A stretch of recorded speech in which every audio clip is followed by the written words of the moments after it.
whether you have completed the questions that I have given you. आप लोगों ने questions try किए हैं जो मैंने आपको दिए थे? सी दीज क्वेश्चंस, बताइए किस किसने इसके आंसर्स फाइंड किए हैं? Give me the answers. Whether you have find the average turnaround time and waiting time for all the number of processes given to schedule of CPU. आप लोगों ने try किया ये? बताइए. अक्षय, दम सिंह, रोहित, सौम्या, तान्या, आप लोगों ने किए ये क्वेश्चंस ट्राई? मैंने पीडीएफ मूडल पे अपलोड कर दिया था, अगर आप लोग को पता हो. आप लोगों ने क्वेश्चंस ट्राई किए कि नहीं, बस इतना बताओ. मैं मेरी फर्स्ट क्लास है आज, उससे ओके पहले क्लास फाइन, नहीं ली मैंने। ठीक है. सौम्या, आपने? आपकी? सौम्या प्रजापति. मैम मेरी भी फर्स्ट क्लास। रोहित. अच्छा ठीक है, मैं आपको बता देती हूँ बेसिक, जब तक बाकी लोग नहीं आ जाते हैं. हम लोगों ने पढ़ा था सीपीयू शेड्यूलिंग, ठीक है. सीपीयू शेड्यूलिंग में आई हैव टोल्ड देम, पहले तो हमने बेसिक ऑफ प्रोसेसेस पढ़ा था, उसके बाद हमने पढ़ा था ये सीपीयू शेड्यूलिंग. तो आप लोगों को पता होगा फर्स्ट कम फर्स्ट सर्व. बताइए किस किस को पता है? First come first serve CPU scheduling algorithm में क्या होता है? प्रोसेस पहले आती है उसको प्रायोरिटी दी जाती है। अच्छा, क्या वो प्रीएम्प्टिव शेड्यूलिंग है या फिर नहीं है? प्रीएम्प्टिव एल्गोरिथम है कि नहीं? FCFS.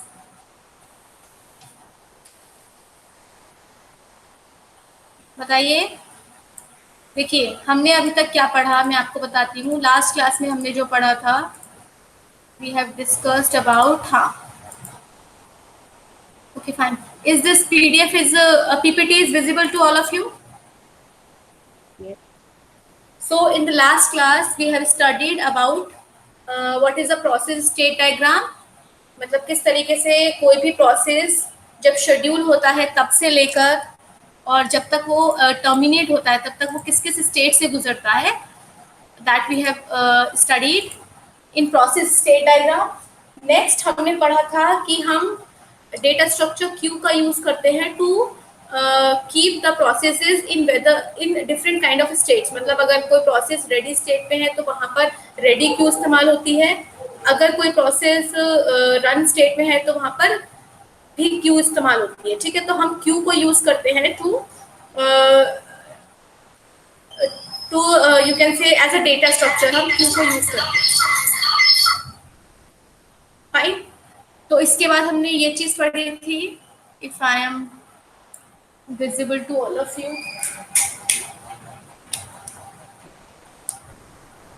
Okay, just wait for a second. Let me connect my. Okay, fine.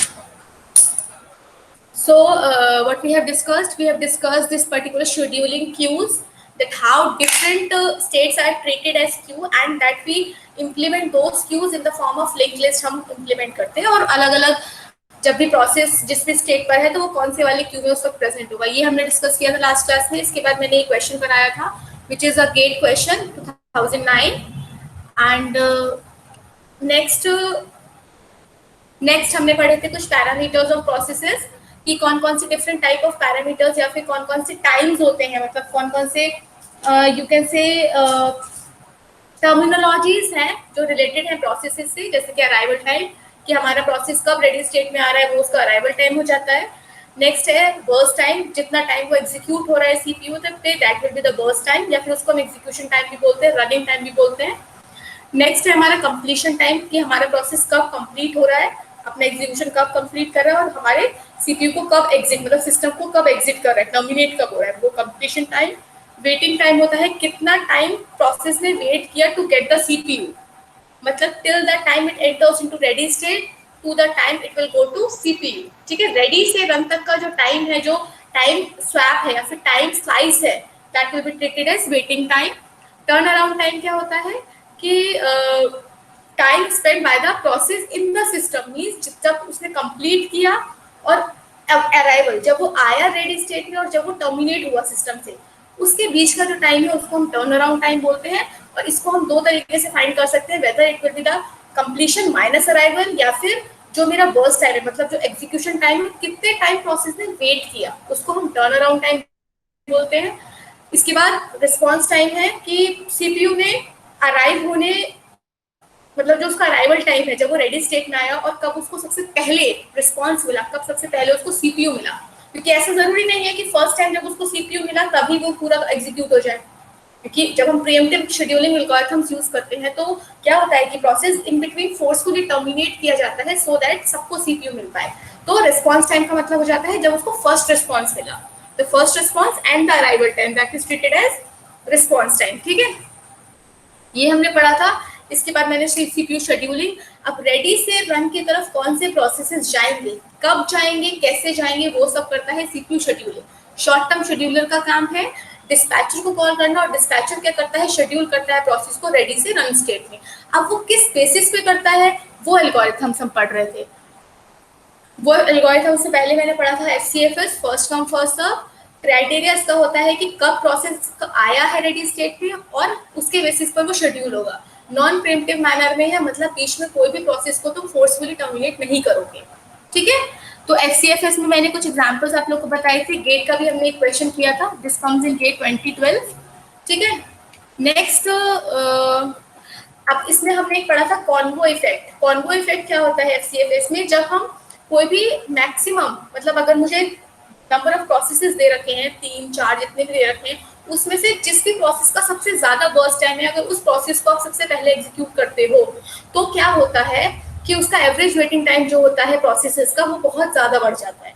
तो उससे क्या होता है कि शेड्यूल, मतलब हमारा जो गोल है, गोल क्या था मेरा, एवरेज वेटिंग टाइम और एवरेज टर्न अराउंड टाइम को कम करना। इस तरीके से मुझे सीपीयू शेड्यूलिंग करनी है कि मेरा एवरेज वेटिंग टाइम और एवरेज टर्न अराउंड टाइम कम रहे। लेकिन जब कॉन्वो इफेक्ट आ जाता है, मतलब मैं अब फॉर एग्जाम्पल ये 3 प्रोसेसेस है, इसमें 3 प्रोसेसेस की बर्स्ट टाइम है 22 तो इनको मैं 2 तरीके से शेड्यूल कर सकती हूँ। या तो हम इसे ऐसे कर रहे हैं कि सबसे पहले मैंने वो वाला प्रोसेस शेड्यूल किया जिसका सबसे ज्यादा बर्स्ट टाइम है विच इज 20, तो एवरेज वेटिंग टाइम आता है 13। ठीक है, सिमिलरली अगर मैं वो प्रोसेस पहले शेड्यूल करती हूँ जिसका वेटिंग टाइम, जिसका बर्स्ट टाइम कम है, मतलब 22, और वो वाले प्रोसेस को सबसे लास्ट में शेड्यूल करती हूँ जिसका बर्स्ट टाइम सबसे ज्यादा है, तो वेटिंग टाइम क्या आ जाता है, कम आ जाता है।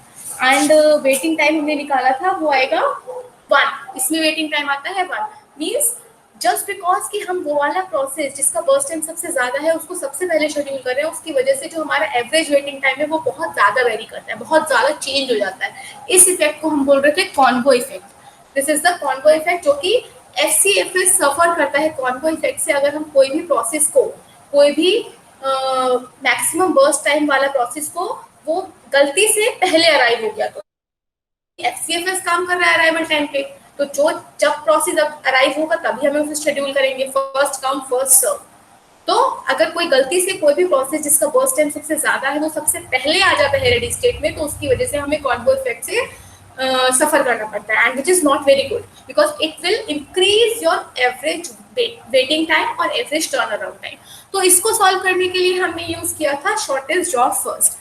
अब हम क्या कर रहे थे शॉर्टेज जॉब फर्स्ट में, कि हमने अपने जो भी मेरे प्रोसेसेस हैं उनको उनके according to increasing number of burst time के अकॉर्डिंग मैंने फॉर एग्जांपल उनको सॉर्ट कर दिया। मैंने क्या किया, अपने सारे प्रोसेसेस के बर्स्ट टाइम को इंक्रीजिंग ऑर्डर में सॉर्ट कर लिया और फिर उनको शेड्यूल किया। तो इससे एक चीज का फायदा हो जाएगा कि इससे क्या फायदा हो जाएगा कि जो मेरा सबसे ज्यादा मैक्सिमम बर्स्ट टाइम का प्रोसेस होगा वो सबसे लास्ट एग्जीक्यूट होगा।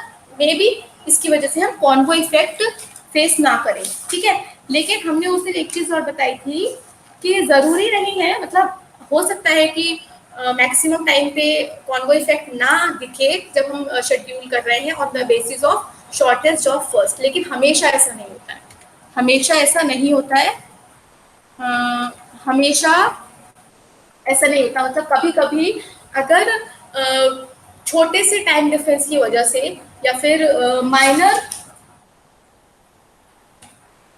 माइनर टाइम चेंज की वजह से, लेकिन कभी कभी क्या हो जाता है कि हमारा जो शॉर्टेज जॉब फर्स्ट है वो भी क्या हो जाता है, कॉन्वो इफेक्ट फेस कर सकता है, सफर कर सकता है। ठीक है, मतलब shortage of first can also lead to convoy effect अगर कोई भी प्रोसेस मेरा ज्यादा बर्स्ट टाइम वाला जो प्रोसेस है वो थोड़ा सा पहले आ गया।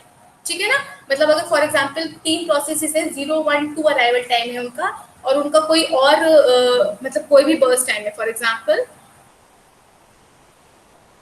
3 प्रोसेसेस अगर मेरे पास, उनका अगर अराइवल टाइम कुछ ऐसा है और shortage of first for example ऐसा कुछ है,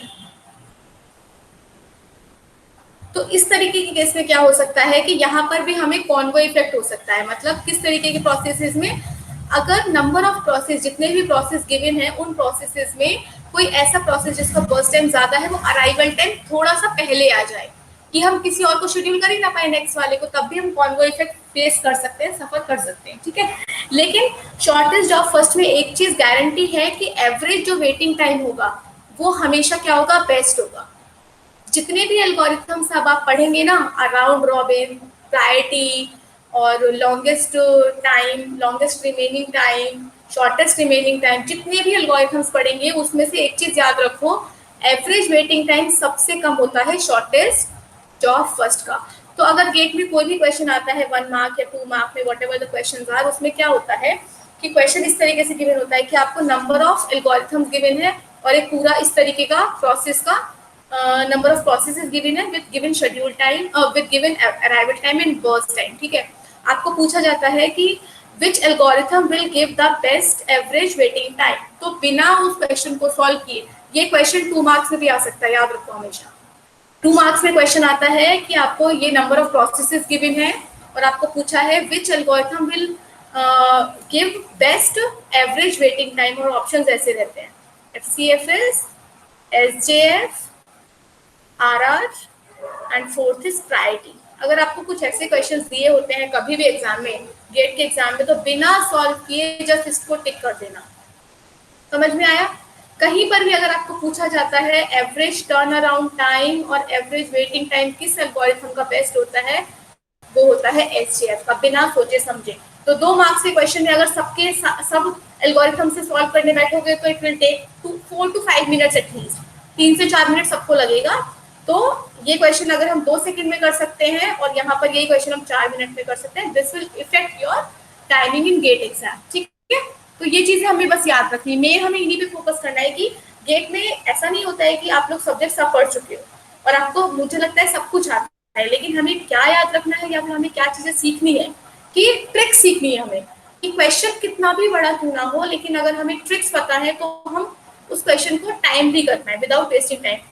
इस क्वेश्चन में सबको 2 नंबर आएंगे, ऐसा मैं नहीं कह रही, सबको 2 नंबर आएंगे इस क्वेश्चन में, कि आपको ऐसे कुछ दिया है, ऐसा कुछ दिया है आपको और आपसे पूछा है कौन सी एल्गोरिथम बेस्ट है, ये आप सब कर सकते हो 60 के 60, लेकिन कहाँ पर वैरी करेगा, कहाँ पर इफेक्ट करेगा, वो है ये, कौन उसको 2 सेकंड में कर रहा है और कौन उसको 4 मिनट में कर रहा है। समझ में आया सबको? चलो, तो कॉन्वो इफेक्ट मैंने बताया कि शॉर्टेस्ट जॉब फर्स्ट में भी हो सकता है, और शॉर्टेस्ट जॉब फर्स्ट जो होती है SJF, ये हमेशा बेस्ट थ्रूपुट देती है। लेकिन इसमें प्रॉब्लम क्या है भाई, प्रॉब्लम क्या है? प्रॉब्लम ये है कि इसको आप वो नहीं कर सकते। देखो, मैक्सिमम इसका एडवांटेज हमने बता दिया, मैक्सिमम थ्रूपुट होता है, हमेशा मिनिमम एवरेज वेटिंग टाइम और टर्न आउट टाइम होता है, ठीक है। स्टारवेशन होता है लॉन्गर जॉब्स को, अगर फॉर एग्जाम्पल ऐसा कुछ दे रखा है और कुछ इससे 100 से कम दे रखी है, तो ये जो जॉब 1 है ना, ये बहुत टाइम बाद कभी वो होगी, और मे भी हो सकता है कभी शेड्यूल ही ना हो, तो स्टारवेशन हो जाता है लॉन्गर जॉब, जिसका बर्स्ट टाइम सबसे ज्यादा होता है, उसको स्टारवेशन फेस करनी पड़ती है, ठीक है।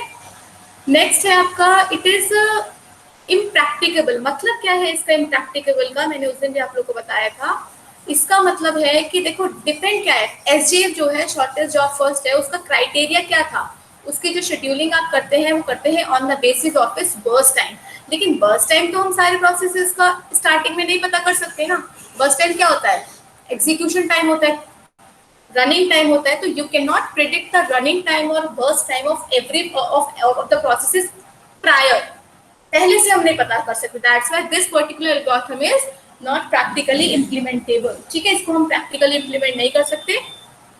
2 तरीके से कर सकते हैं, अगर हम प्रिडिक्ट कर ले, अगर हम SJF में बर्स्ट टाइम को प्रिडिक्ट कर ले पहले से प्रायर, कि भाई शायद ऐसा कुछ हो सकता है, तब हम कर सकते हैं। फॉर एग्जाम्पल, प्रिडिक्शन टेक्निक्स 2 तरीके की होती है, स्टैटिक और डायनामिक, ठीक है। स्टैटिक, अगर हम प्रोसेस साइज के बेसिस पे या तो प्रिडिक्ट कर सकते हैं बर्स्ट टाइम को, या फिर हम कर सकते हैं प्रोसेस किस टाइप का है, ठीक है, उसके बेसिस पे कर सकते हैं हम कि मतलब फॉर एग्जांपल ऑडियो वीडियो या कोई नॉर्मल फाइल्स किस तरीके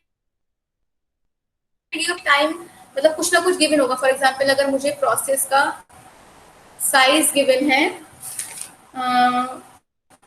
कुछ भी मतलब अगर मुझे प्रोसेस का कुछ भी साइज गिवन है 2 KB 20 KB सॉरी, तो anything if I am given with, तो या तो मैं इसके बेसिस पर कर लूँ प्रिडिक्ट या फिर मैं उसके टाइप पे। और डायनेमिक प्रिडिक्शन क्या होती है कि हम सिंपल एवरेजिंग कर लेते हैं जितने भी नंबर ऑफ प्रोसेसेस मेरे होते हैं। एवरेजिंग का मतलब क्या है कि अगर मुझे n number of processes given है, if I am given with n number of processes P1 to Pn, ठीक है, तो हम क्या करेंगे अगर हमें मैं मान लेती हूँ लेट जो टी आई है वो मेरा टाइम है, एक्चुअल बर्स्ट टाइम है, अगर मैं इसको मान लेती हूँ ये मेरा एक्चुअल बर्स्ट टाइम है बी एक्चुअल बर्स्ट टाइम, तो एवरेजिंग में हम क्या करते हैं अगर मुझे Tn+1 निकालना है that will be equals to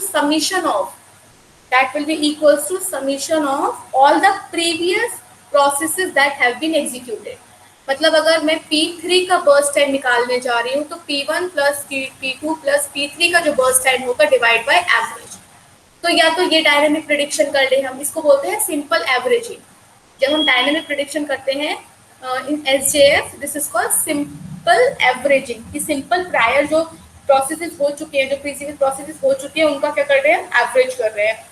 दूसरा है एक्सपोनेंशियल एवरेजिंग। एक्सपोनेंशियल एवरेजिंग कैसे कर सकते हैं हम कि अगर Tn+1 मुझे निकालना है तो अल्फा Tn प्लस, ये वैसे this is not very important from the point of view of GATE, लेकिन अगर आपको जैसे कभी कभी क्वेश्चन आता है कि क्या सोल्यूशन है इसका कि जो हमारा SJF है जो इम्प्रैक्टिकेबल है, जो इम्प्रैक्टिकेबल मतलब जो प्रैक्टिकली इंप्लीमेंट नहीं हो सकता ऐसा एल्गोरिथम जो है उसके सॉल्यूशंस क्या है, तो आप बता सकते हैं कि स्टैटिक और डायनामिक प्रेडिक्शंस कर सकते हैं। तो इस फॉर्मूले से हम क्या कर सकते हैं एक्सपोनेंशियल एवरेजिंग भी कर सकते हैं। Tn+1 अल्फा Tn+1 प्लस 1 मैं आपको बता देती हूँ अच्छे से यहाँ पर लिख कर। ओके फाइन, हाँ तो हम कर सकते हैं इसको, इसका ये वाला फॉर्मूला मतलब इस तरीके से हम क्या कर सकते हैं एक्सपोनेंशियल एवरेजिंग कर सकते हैं। सिंपल एवरेजिंग तो मतलब सिंपल ही है कि पहले जितने भी प्रोसेसेस हुए उसको एवरेज करके निकाल लो, और अगर हमें ये गिवन है तो हम एक्सपोनेंशियल एवरेज भी कर सकते हैं where alpha lies between 0 and 1, ठीक है। सो हमें फॉर एग्जांपल अगर मुझे गिवन है यहाँ पर स्लाइड नहीं है, एक सेकेंड, हाँ अगर मुझे गिवन है for example alpha is equals to 0.5 और T1 इज इक्वल्स टू है 10, मतलब मुझे T1 गिवन है और एक्चुअल बर्स्ट टाइम गिवन है T1 का, T2 का, T3 का, T4, ये 4 प्रोसेसेस है जिसका एक्चुअल बर्स्ट टाइम अगर मुझे गिवन है तो एक्सपोनेंशियल एवरेजिंग से मैं क्या कर सकती हूँ प्रिडिक्ट कर सकती हूँ पुराने वाले को भी, क्या कर सकती हूँ मैं प्रिडिक्ट कर सकती हूँ, ठीक है। तो ये दो मेन मेथड्स हैं, आप इस पर ज़्यादा फोकस मत करो, सिर्फ हम ये याद रखेंगे इसमें क्योंकि ये गेट के पॉइंट ऑफ व्यू से इतना इंपॉर्टेंट नहीं है। ये है टाउ टी नहीं है सॉरी, ये tau n+1 is equals to alpha Tn+1 minus alpha and tau of इससे प्रीवियस वाला, ठीक है। तो बस आप ये याद रखिए, इसमें ज़्यादा you need not to focus very much on this, ठीक है ना, सिंपल। अब इसके बाद ये क्वेश्चन है, this question is basically okay fine. अब आप ये क्वेश्चन पढ़िए, ये गेट 2016 का है, 1 मार्क में क्वेश्चन आया था।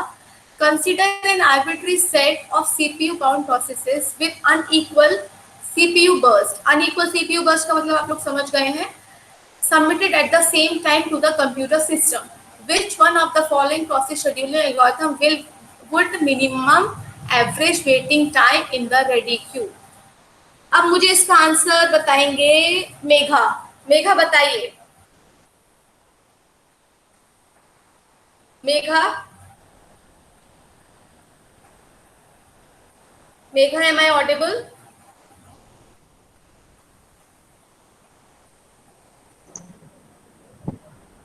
Yes, ma'am, audible.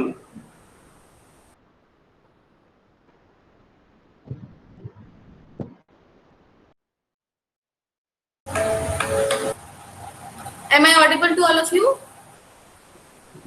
Yes ma'am. हाँ जी, बताइए, इसका आंसर बताइए क्या है।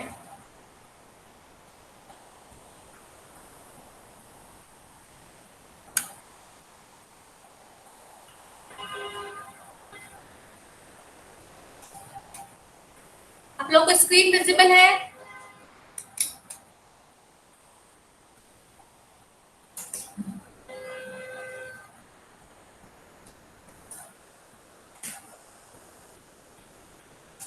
आप लोगों को स्क्रीन विजिबल है क्या? Yes ma'am. हाँ जी, बताइए, तो इसका आंसर बताएंगे। देखो, आंसर्स नहीं बताओगे तो यहाँ पर पढ़ने का कोई मतलब नहीं है, जल्दी से बताओ।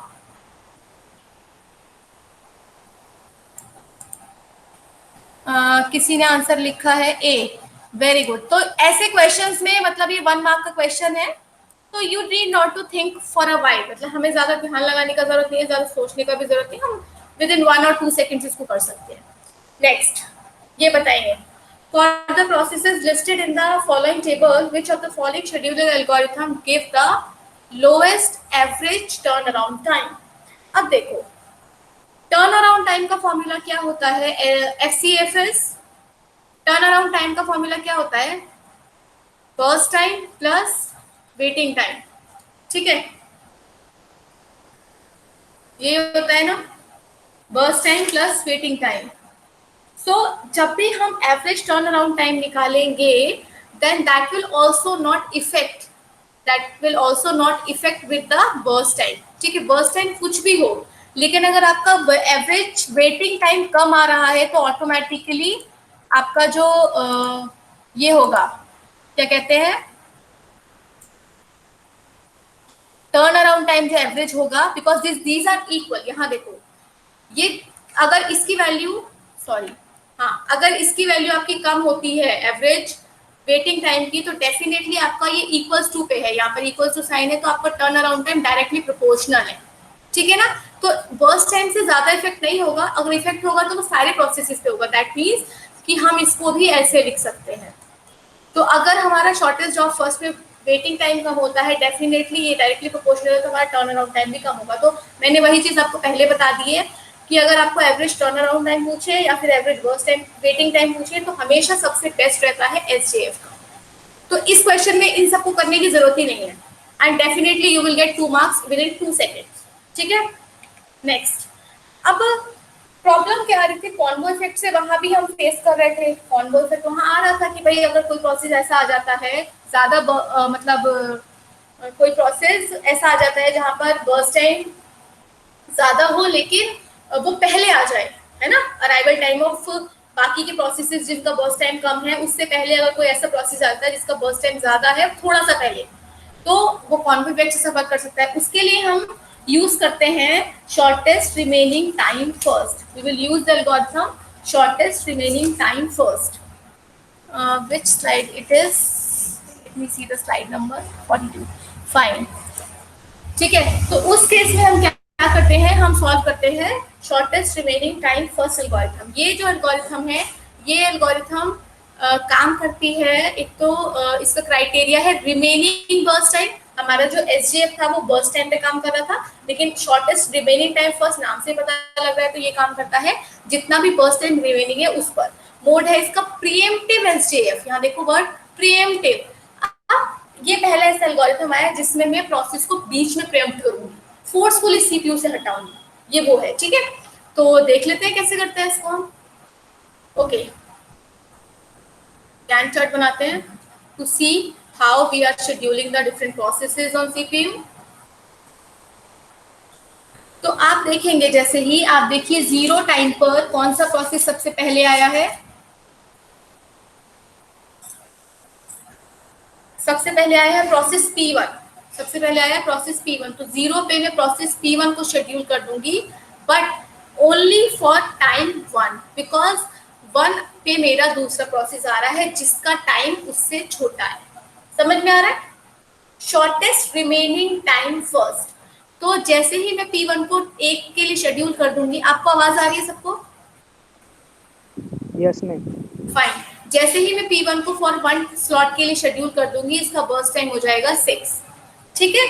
और इसके बाद जैसे ही मेरा 1 हो गया यहाँ पर टाइम, तो मेरा प्रोसेस P2 भी क्या हो जाएगा, रेडी स्टेट में आ जाएगा, मेरा प्रोसेस भी क्यू में आ जाएगा, रेडी क्यू में। And I will schedule the process P2 for time 2। क्यों? क्योंकि P2 पर मेरा एक प्रोसेस आ रहा है जिसका बर्स्ट टाइम है इन दोनों से कम। तो जैसे ही मैंने इसको शेड्यूल किया फॉर 1 टाइम, इसका टाइम हो जाएगा 4। क्या हो जाएगा? 4।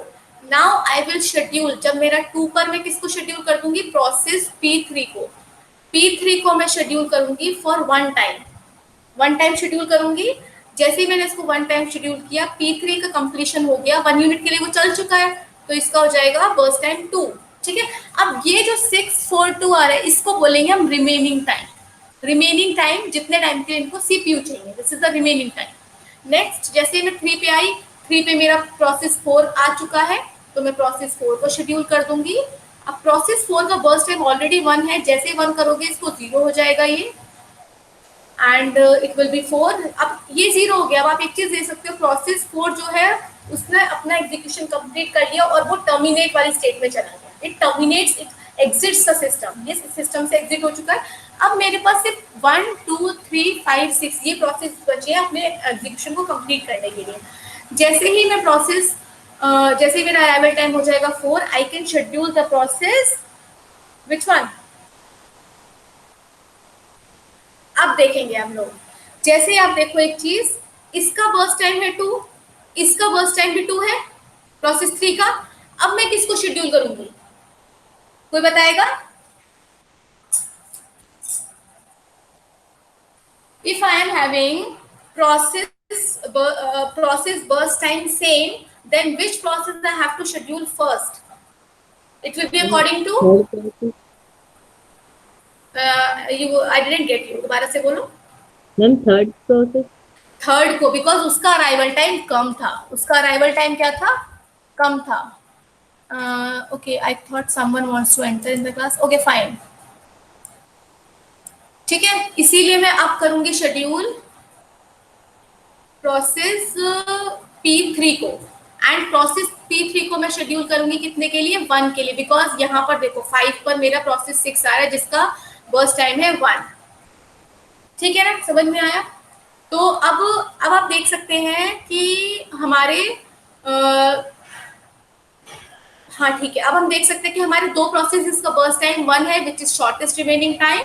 सो आई will schedule the process P3 again, because इसका अराइवल टाइम इस वाले से कम है, ठीक है, 6 से। तो मैं फिर से इसको एग्जीक्यूट करूंगी 6 टाइम तक। जैसे ही मैं इसको 6 तक एग्जीक्यूट करूंगी, ये हो जाएगा 0, तो मेरा प्रोसेस 3 भी क्या हो गया है, टर्मिनेट हो गया है। नेक्स्ट बताइए आप लोग, हम प्रोसेस कौन से वाले को शेड्यूल करेंगे, P6 को, राइट? प्रोसेस P6 को शेड्यूल करेंगे फॉर टाइम यूनिट 1, और ये हो जाएगा 0, तो यहाँ आ जाएगा 7, ठीक है। अब आप मुझे बताएंगे हम किसको शेड्यूल करेंगे, ये भी मेरा कंप्लीट हो चुका है, ये भी टर्मिनेट हो गया है। नेक्स्ट व्हाट प्रोसेस, प्रोसेस 5 को। हाँ, अब एक चीज देखो, प्रोसेस 5 को आप 2 यूनिट्स के लिए शेड्यूल कर सकते हो ना इजीली, क्योंकि हमेशा इसका ही टाइम जो रहेगा वो क्या होगा, कम होगा। इसीलिए इनको एक एक यूनिट शेड्यूल ना करने की बजाय हम करेंगे इसको फॉर 2 यूनिट शेड्यूल। क्यों? क्योंकि अगर आप इसको 1 यूनिट भी करते हो तो भी इसका ही टाइम सबसे कम रहेगा जो हमारे और 2 प्रोसेस बचे उससे। तो हम इसको क्या करेंगे, फॉर 2 यूनिट शेड्यूल कर देंगे, ठीक है। 2 यूनिट्स क्यों करेंगे, अगर हम इसको ऐसे भी लिख सकते हैं, कोई इशू नहीं है, ऐसे भी लिख सकते हो आप इसको, लेकिन ऐसे नहीं लिखते हम लोग। हम कैसे लिखते हैं, हमने इसको 2 यूनिट्स के लिए शेड्यूल करते हैं यहाँ पर। इसमें क्या होता है, जब प्रोसेस एक प्रोसेस से दूसरे प्रोसेस की तरफ ही जाता है तो यहाँ पर कंटेक्स्ट स्विचिंग नहीं होती है। इसको हम कंटेक्स्ट स्विचिंग नहीं बोलते। कंटेक्स्ट स्विचिंग कब बोलते हैं, जब कोई प्रोसेस, एक प्रोसेस का जो हमारा ये रहता है, कॉन्टेक्स्ट रहता है, वो सेम होता है और दूसरे प्रोसेस का कंटेक्स्ट मेरा लोड होता है, तब इसको हम कंटेक्स्ट स्विचिंग बोलते हैं। जब P4 से हम P3 जा रहे हैं, अगर हम P3 से P3 जा रहे हैं तो this is not context switching. तो कभी कभी गेट में क्वेश्चन ऐसे भी आते हैं कि कितनी नंबर ऑफ टाइम्स हमारे जो प्रोसेसेस है वो उनके बीच में कंटेक्स्ट स्विचिंग हुई, ठीक है। तो इसके बाद मैंने P5 को शेड्यूल किया फॉर 2 यूनिट्स ऑफ टाइम, ये भी 0 हो गया and it is also completed, ये टर्मिनेट हो जाएगा। नेक्स्ट मैं P2 को कर सकती हूँ फॉर यूनिट टाइम 4 एंड इसके बाद P1 को कर सकते हैं फॉर 6, तो ये हो जाएगा 90। ठीक है, अब आप इसका इजीली लिख सकते हो, सिंपल कंप्लीशन टाइम लिख सकते हो, टर्न अराउंड टाइम लिख सकते हो, वेटिंग टाइम लिख सकते हो। क्वेश्चन आएगा what is the average waiting time and what is the turnaround time for the number of processes that are given। तो मैं आपको इसको पूरा करके दिखा देती हूँ ताकि जो लोग पहली क्लास में नहीं थे उनको पता लग जाए। ठीक है, कंप्लीशन टाइम देखिए, अब प्रोसेस P1 कब कंप्लीट हुआ है? प्रोसेस P1 हुआ है 19 टाइम पे, तो यहाँ 19 आ जाएगा। नेक्स्ट प्रोसेस P2 कब कंप्लीट हुआ है? 13, तो completion time of process P2 is 13। Process 3 का कंप्लीशन टाइम क्या है? 6। प्रोसेस 4 का है 4। प्रोसेस 5 का देखिए क्या है कंप्लीशन टाइम? 9 एंड प्रोसेस 6 का कंप्लीशन टाइम है 7। So these are the completion time of different processes। Turn around time हम निकालते हैं। टर्न अराउंड टाइम का फॉर्मूला मैंने बताया था, completion time minus arrival time, या फिर दूसरा हो सकता है burst time plus waiting time. उसके लिए मुझे वेटिंग टाइम निकालना पड़ेगा, और वेटिंग टाइम कैसे निकलता है? Turn around time. Waiting time कैसे निकलता है? Turn around time minus burst time. ठीक है, ये तो पहले हम टर्न अराउंड टाइम निकाल लेते हैं, which is equals to completion minus arrival, कि कब प्रोसेस ने सिस्टम को छोड़ा और कब वो रेडी स्टेट में आया था, उसके बीच का जो टाइम है, this is turn around time. ठीक है, so it will B 19। 13 minus 1 होता है 12, और कैलकुलेशन देख लेना, मैं लिख रही हूँ 2152। वेटिंग टाइम निकाल लेंगे आप, this minus this, it will be 0। Sorry it's wrong ना, sorry sorry sorry sorry sorry, हाँ ठीक है, turn around time minus burst time, not completion time. ठीक है, so it will be coming to be 12 7 1 0 3 1। तो एवरेज निकाल लेंगे आप, इनका सम करो, इनको सम आएगा 49, और यहाँ सम करोगे तो आएगा 24। चेक कर लो एक बार जल्दी फटाफट से। Now easily you can find the average waiting time is equals to 24/6, and average turnaround time is going to be 49 divided by 6। ठीक है,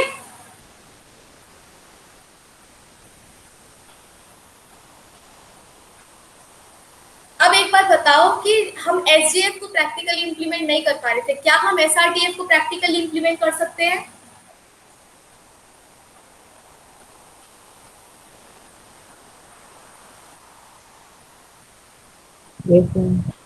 कैसे कर सकते हैं? बर्स्ट टाइम पे वो भी डिपेंड करता है ना, जो भी एल्गोरिथम्स में क्राइटेरिया आपका बर्स्ट टाइम है, वो एल्गोरिथम्स आप प्रैक्टिकली इंप्लीमेंट नहीं कर सकते।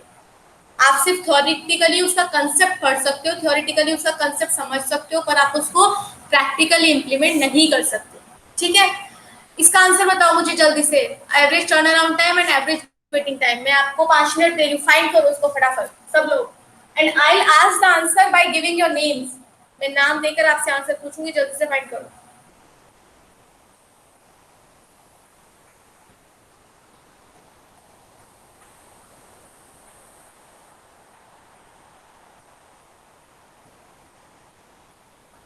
Tanya, I will ask from you, and Megha, where are you? Megha, am I audible?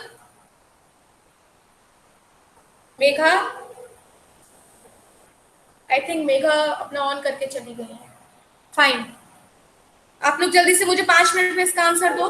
अभी 8:04 हो रहे हैं, 8:10 पे I want to know the answer. जल्दी फाइंड कीजिए। Okay, Megha is writing in chat box. Fine, Megha, you have to tell me the average waiting time, and Tanya, you have to tell me average turnaround time. जल्दी बताइए। Using SRTF, SRTF algorithm use कर आप मुझे इसका answer बताएंगे।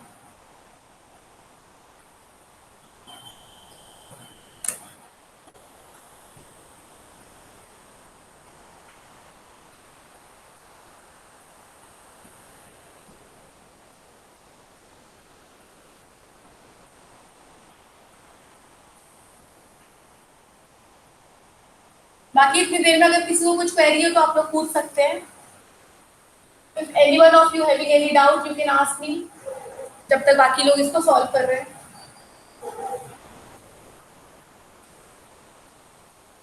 किसी को कुछ समझ में नहीं आया अभी तक तो पूछ लो. FCFS, SJF, SRTF. इसके बाद मैं लॉन्गेस्ट कॉमन पे मूव करूंगी और फिर राउंड रॉबिन पे. आज हम ये कवर करेंगे तो पूछ लो ताकि आगे कंफ्यूजन ना हो.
बताइए किसी ने फाइंड किया? Any one of you? Answer? किसी ने आंसर फाइंड किया? बताओ जल्दी.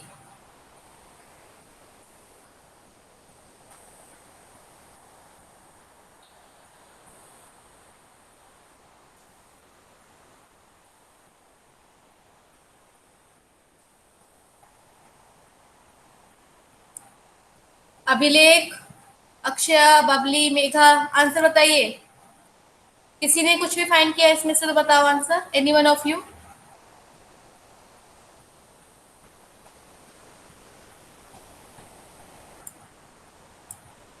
इतना टाइम नहीं लगना चाहिए. We don't have this much time in GATE exam to find this small problem. Simple, बहुत बेसिक कैलकुलेशंस है, कुछ नहीं है ज्यादा.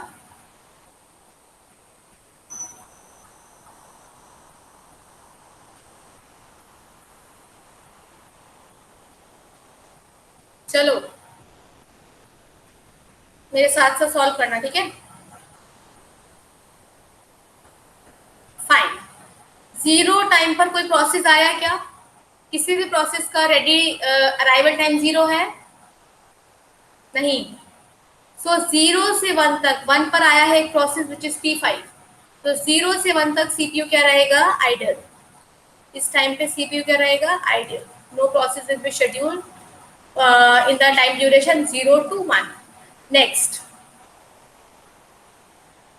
वन पर आया है P5. तो P5 को एग्जीक्यूट करेंगे फॉर टाइम ड्यूरेशन 1, बिकॉज इसके बाद 2 पर मेरा 4 भी आया है, 4 भी आया है और 6 भी आया है. दैट्स वाई मैं P5 को शेड्यूल करूंगी फॉर 1 यूनिट. तो ये हो जाएगा 7. ठीक है. नेक्स्ट जैसे ही टाइम ड्यूरेशन टाइम हुआ 2, अब मेरे पास P4 भी है और P6 भी है. इन दोनों में से शॉर्टेस्ट टाइम किसका है? शॉर्टेस्ट रिमेनिंग टाइम है P6 का. तो मैं शेड्यूल कर दूंगी P6 को for unit time 1 which is 3. तो इसका बर्स्ट टाइम बचेगा 3. ठीक है. नेक्स्ट 3 पे मेरे पास प्रोसेस P1 भी आ गया है रेडी स्टेट में, P4 भी है, P5 भी है और P6 भी है. ठीक है.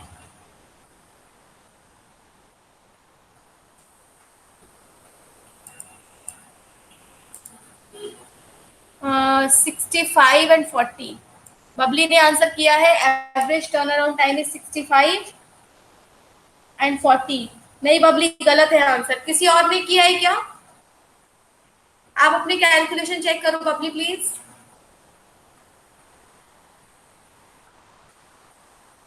Actually students I am not able to see your chats, तो आप लोग प्लीज मुझे बता भी सकते हैं. Abhilekh turn around time 7.50। Okay, मैं चेक कर लेती हूँ किस तरीके से आया है, maybe you are right. ठीक है, सो जैसे ही मैंने P6 को फॉर टाइम ड्यूरेशन 1 शेड्यूल किया, यहाँ पर इसका बर्स्ट टाइम बचा है 3। अब 3 तक मेरे पास ये भी आ चुका है, ये भी आ चुका है, ये भी आ चुका है और ये भी आ चुका है। किसका टाइम सबसे कम है? P6 का। तो मैं फिर से P6 को शेड्यूल करूंगी फॉर यूनिट टाइम 1, क्योंकि P4 पर मेरा एक और प्रोसेस शेड्यूल हो रहा है, ध्यान से देखो। तो मैं कौन सा प्रोसेस शेड्यूल करूंगी?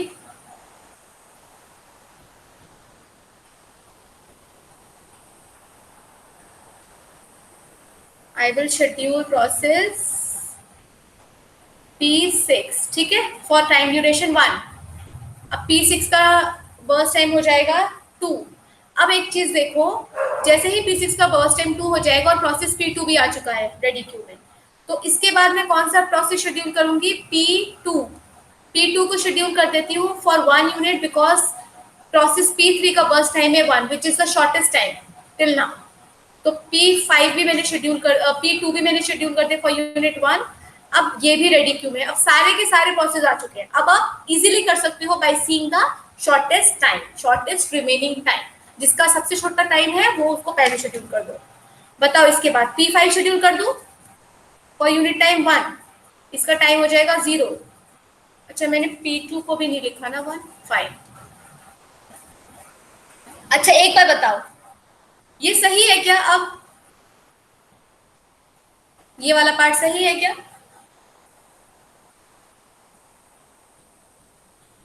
जब मैंने P2 को 1 ड्यूरेशन के लिए 1 यूनिट टाइम के लिए शेड्यूल किया था, तो P2 का भी बर्स्ट टाइम 1 था और P3 का भी बर्स्ट टाइम 1 था।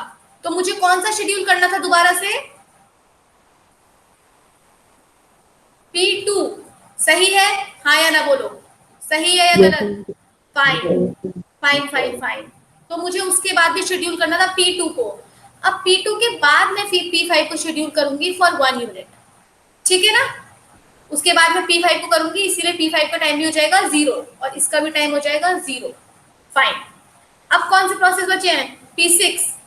P6 को टोटल एक साथ शेड्यूल कर सकते हैं ना for 2 units?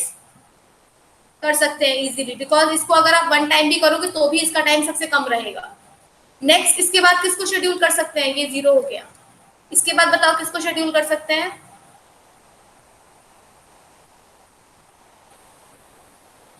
P1 for 4 units. P1 for whole 4 units के लिए शेड्यूल कर दो इसको, बिकॉज एक एक भी करोगे तो भी वही बात रहेगी और एक साथ करोगे तो भी वही बात रहेगी। नेक्स्ट, P4 को शेड्यूल कर दो फॉर 6 यूनिट्स। P4 को शेड्यूल कर दो फॉर 6 यूनिट्स। नेक्स्ट, P5 को शेड्यूल कर दो for how much units? 26 for 7 units. किसी को इसमें कोई डाउट हो तो मुझसे अभी पूछो। Any one of you? किसी को शेड्यूल जो मैंने किए हैं इसमें कोई डाउट है तो पूछ लो।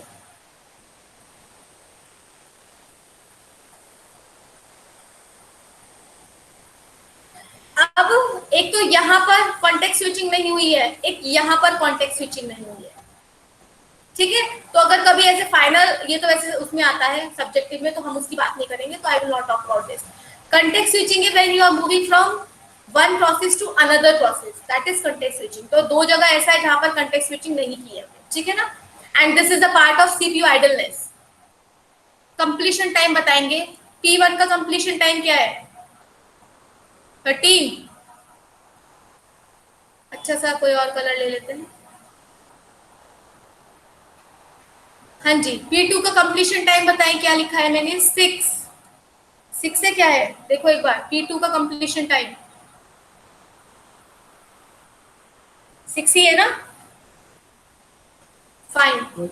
P3 का कंप्लीशन टाइम क्या है? ओके, मैंने यहाँ पर P3 की जगह आई थिंक सो कुछ और लिखा है क्या?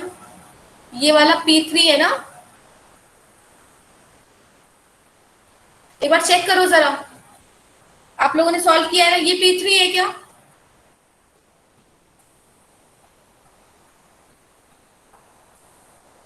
सिक्स टू 7 P3 है ना?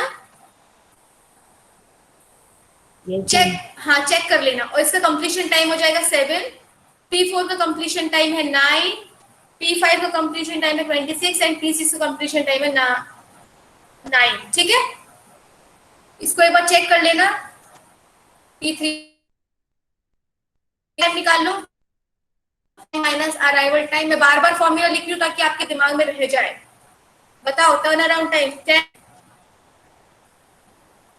2, 2, 17, 25 and it is coming to be 7। ठीक है, वेटिंग टाइम निकालो जल्दी फटाफट। Turn around time minus your burst time, this is going to be 6, 0, 1, 11, 17 and it is 3। Find कर लेना इनका दोनों का एवरेज। ठीक है, now you can find the average waiting time and average turn around time. Calculation मैं नहीं कर रही हूँ, कैलकुलेटर से कर लेना, बट डेट के लिए मत करना कैलकुलेटर से। वो करना हो तो वर्चुअल कैलकुलेटर यूज करके करना, ताकि उसकी भी प्रैक्टिस रहे आप लोग को। ठीक है, तो ये सबको समझ में आ गया? आ गया? फाइन, आई होप कि आ गया होगा। ये क्वेश्चन है गेट 2011 का, यूजिंग SRTF। गेट में आया था। जल्दी इसका आंसर बता दो फटाफट से। बहुत छोटा सा है, बहुत इजी है। मुझे याद नहीं है कितने मार्क्स में आया था, I haven't right that, but ये क्वेश्चन 2011 का चेक कर लेने का। जैसे ही 0 है, 0 पर प्रोसेस P1 आ जाता है। प्रोसेस P1 को फॉर टाइम ड्यूरेशन 1 एग्जीक्यूट करेंगे, तो यहाँ पर बर्स्ट टाइम हो जाएगा 8। Red is the more bright colour, red में अच्छे से दिखता है। ठीक है, नेक्स्ट जैसे ही टाइम हुआ यहाँ पर unit 1, then we will schedule our process P2 because इसका टाइम इससे कम है, and we will schedule it for P2 क्योंकि अभी हमें नेक्स्ट वाले का बर्स्ट टाइम नहीं पता है। जैसे ही वो आएगा तब हमें उसका बर्स्ट टाइम पता है, तो मैं इसको भी शेड्यूल कर दिया, it's to be 3।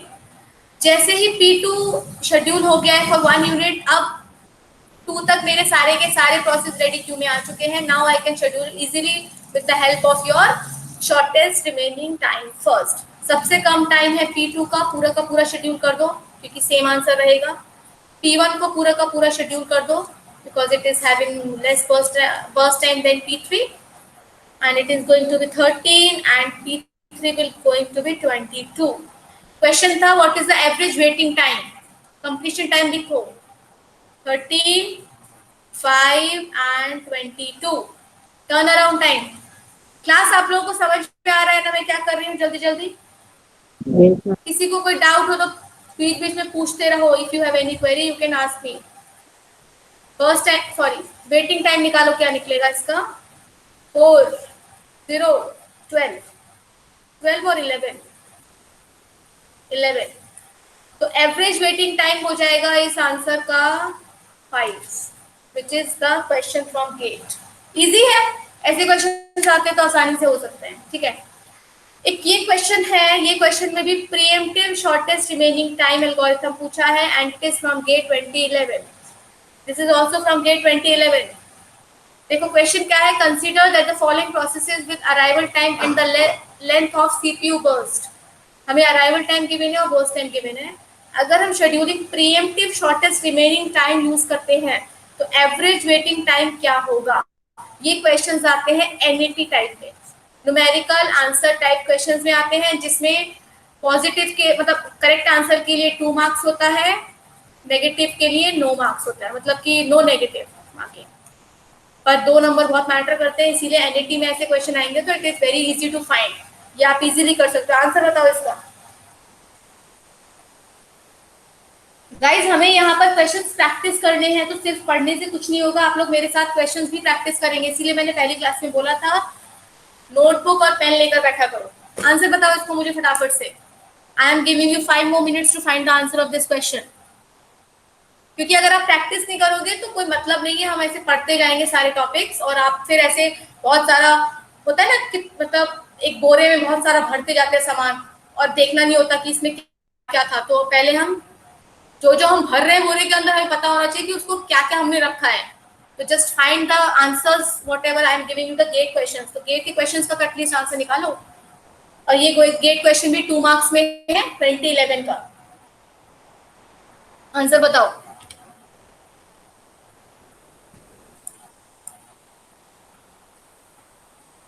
This time I want answer from Pankaj, Rachna, Rahul, Rohit. Answer बताइए. क्वेश्चन देख लो क्या एक बार और. एवरेज वेटिंग टाइम पूछा है यूजिंग SRTF. करेक्ट.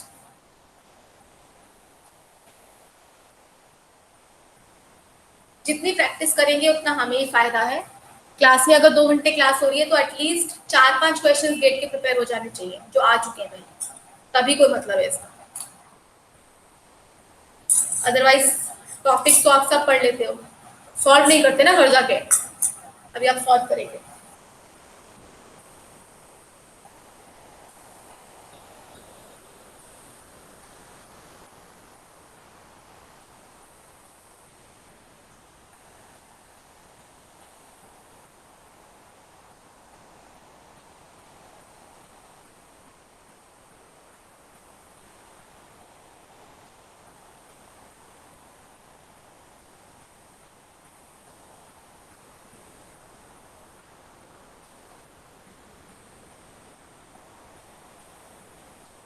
हुआ किसी का?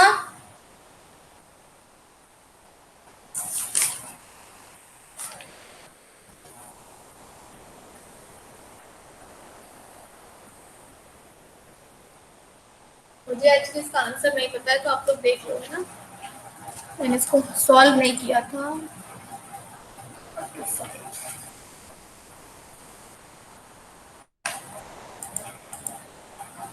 11.5 Tushar. May be it is correct. आप एक बार गेट 2011 का ये आंसर देख लेना इसका क्या है, बिकॉज आई हैव नॉट. और इफ यू वांट पीपल तो मैं इसको सॉल्व कर दूंगी. आई सॉल्व दिस क्वेश्चन और आप लोग खुद ट्राई करेंगे इसको.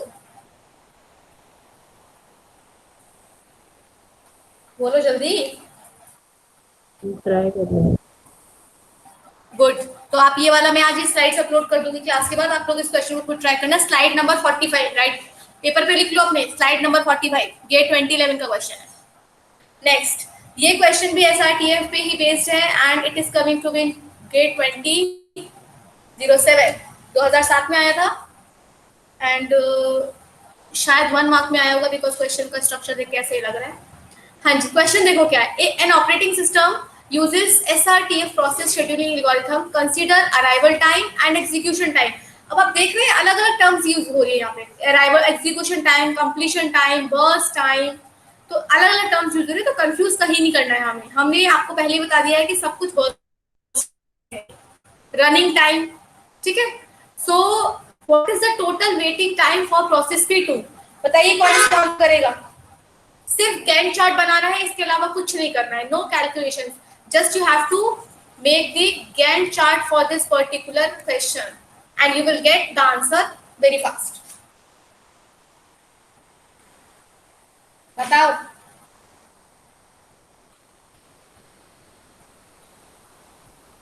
आंसर बताओ क्या है.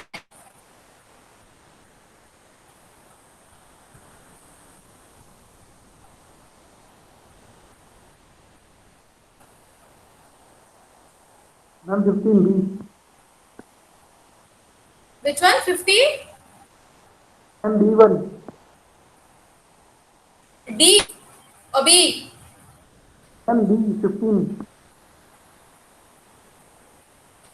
B? Average नहीं पूछा मैंने. I didn't ask you any average. I asked you what is the completion time. Question देखो क्या है. I asked you the completion time of P2. Sorry. Total waiting time of P2. Sorry. हाँ, fine. अब बताओ answer क्या है.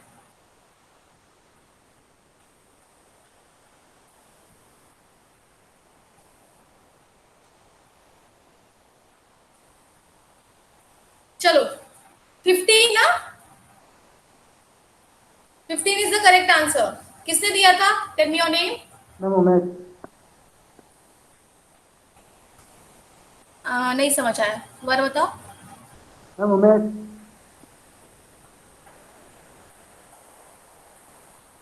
Umesh. Umesh. Can you write in chat? Okay, very good. चलो Umesh, very good. तो इसका आंसर है 15. आप लोग कंप्लीशन टाइम लेना एंड टर्न अराउंड टाइम से आप फाइंड कर सकते हैं what is the waiting time of process P2। ठीक है, तो answer is 15। Very good. Next is this one. Okay, ये क्वेश्चन भी एनएटी टाइप ही है, 2016 में आया था, एनएटी टाइप है। Correct answer will give you 2 marks and wrong answer will give you know negative marking, कोई इफेक्ट नहीं पड़ेगा आपके मार्क्स पे। क्वेश्चन देखो क्या है, consider the following processes with arrival time in length. आप देखो लेंथ ऑफ सीपीयू बर्स्ट, तो अलग अलग टर्म्स यूज हो रही है, given in milliseconds. Scheduling algorithm is preemptive SRTF, very good. Average turn around time हमें बताना है इन मिलीसेकंड्स, मतलब हमें इसका क्या बताना है, एवरेज टर्न अराउंड टाइम। तो ये भी आप कर सकते हैं, मैं मान लेती हूँ ये भी आप कर सकते हैं।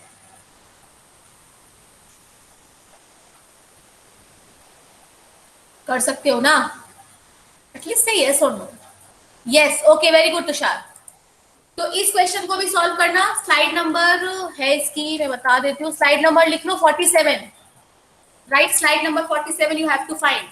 अब आप एक चीज देख रहे होंगे कि हर ईयर में कोई ना कोई क्वेश्चन एसआरटीएफ से या फिर कोई ना कोई क्वेश्चन आपका शेड्यूलिंग एल्गोरिथम से 2 नंबर में तो आता ही आता है।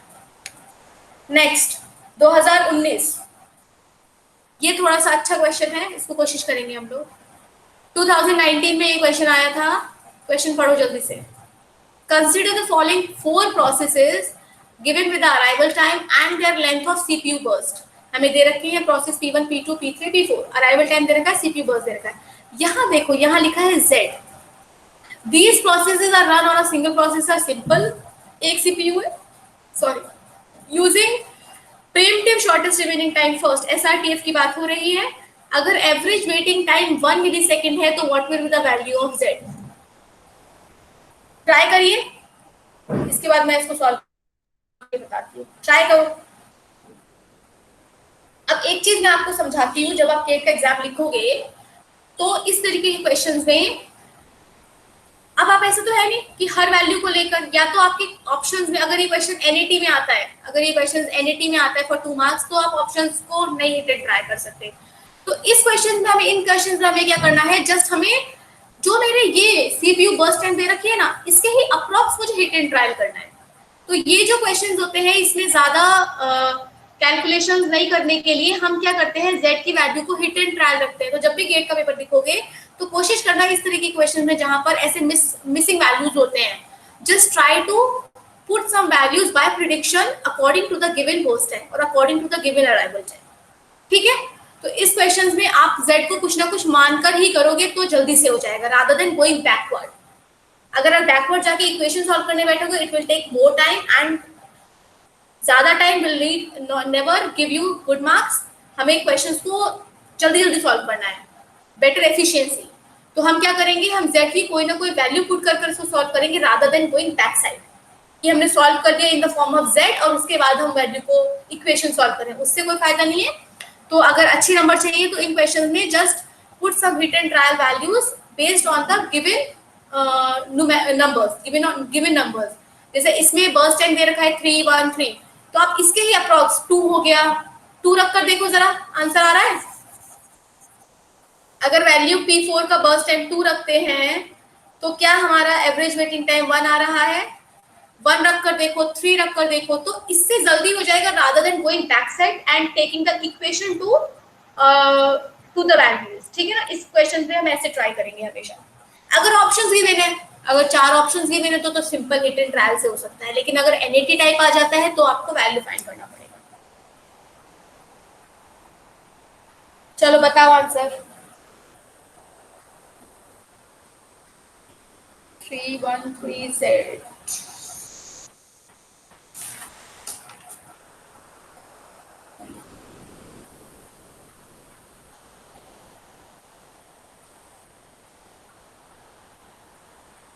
चलिए, अगर मैं Z की वैल्यू फॉर एग्जांपल मान लेती हूँ 2, ठीक है, मैं 1 भी मान सकती थी लेकिन मैंने 2 मान ली for example. So what will be the Gantt chart for this particular algorithm. ठीक, 0 पे मेरा प्रोसेस P1 आ गया है and I will schedule it for 1 time. Process P1 को मैंने 1 यूनिट के लिए शेड्यूल किया। आपको मेरी आवाज आ रही है? yes, इसके बाद 1 पे मेरा ये वाला प्रोसेस भी आ चुका है, तो I will schedule process P2 for unit time 1 and it is going to be 0, ये टर्मिनेट हो जाएगा, ठीक है। नेक्स्ट 2 पर मेरे अभी ये दोनों प्रोसेसेस हैं, इसके अलावा कोई और प्रोसेस नहीं है, तो I will schedule again P1 for unit time 3, तो इसका रिमेनिंग टाइम हो गया 1। अब 3 पर मेरे ये तीनों प्रोसेसेस आ चुके हैं, बट शॉर्टेस्ट रिमेनिंग टाइम है P1 का, तो again I will schedule P1 for unit 1 which is going to be 0। Next इसका है बर्स्ट टाइम है 2 और इसका है बर्स्ट टाइम 3, इसका मैंने बर्स्ट टाइम 2 माना है, तो I will schedule P4 for unit 2 is going to be 6, and next I will schedule P3 for unit 3 which is going to be 9। लिख लो जल्दी से इसका कंप्लीशन टाइम लिख रही हूँ मैं यहाँ पे। P1 का कंप्लीशन टाइम है 4, P2 का कंप्लीशन टाइम है 2, थोड़ा सा ये हो गया है, P3 का कंप्लीशन टाइम है 9 एंड P4 का कंप्लीशन टाइम है 6। Next after finding the completion time you can easily get the turn around time and waiting time, और हमें एवरेज वेटिंग टाइम ही पूछा था, निकाल लो जल्दी से। Turn around time, turn around time क्या होता है, कंप्लीशन माइनस अराइवल, 4 1 6 2।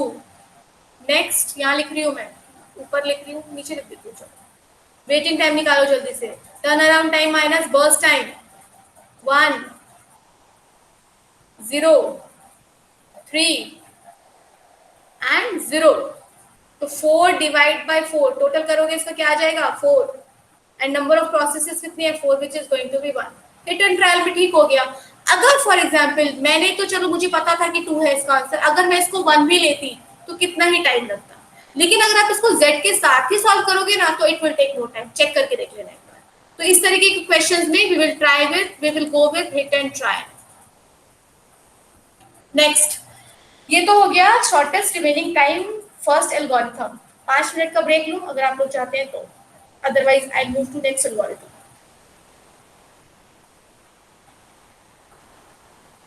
बोलो। Yes, ma'am. You need 5 minutes break. Yes, ma'am. ठीक है चलो, तो हम अभी 8:32 हुआ है, 8:35 5 मिनट ही लेते हैं ना, 8:37 पे आप लोग आइए, ठीक है। और डिस्कनेक्ट नहीं कर रही हूँ मैं, so join with the same thing, ठीक है। I am not disconnecting the class because फिर कनेक्शन में प्रॉब्लम हो जाता है। Okay, come after 5 minutes then.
Okay, am I audible? Yes ma'am. चलो स्टार्ट करते हैं जल्दी से, so that we can complete 2 more algorithms today.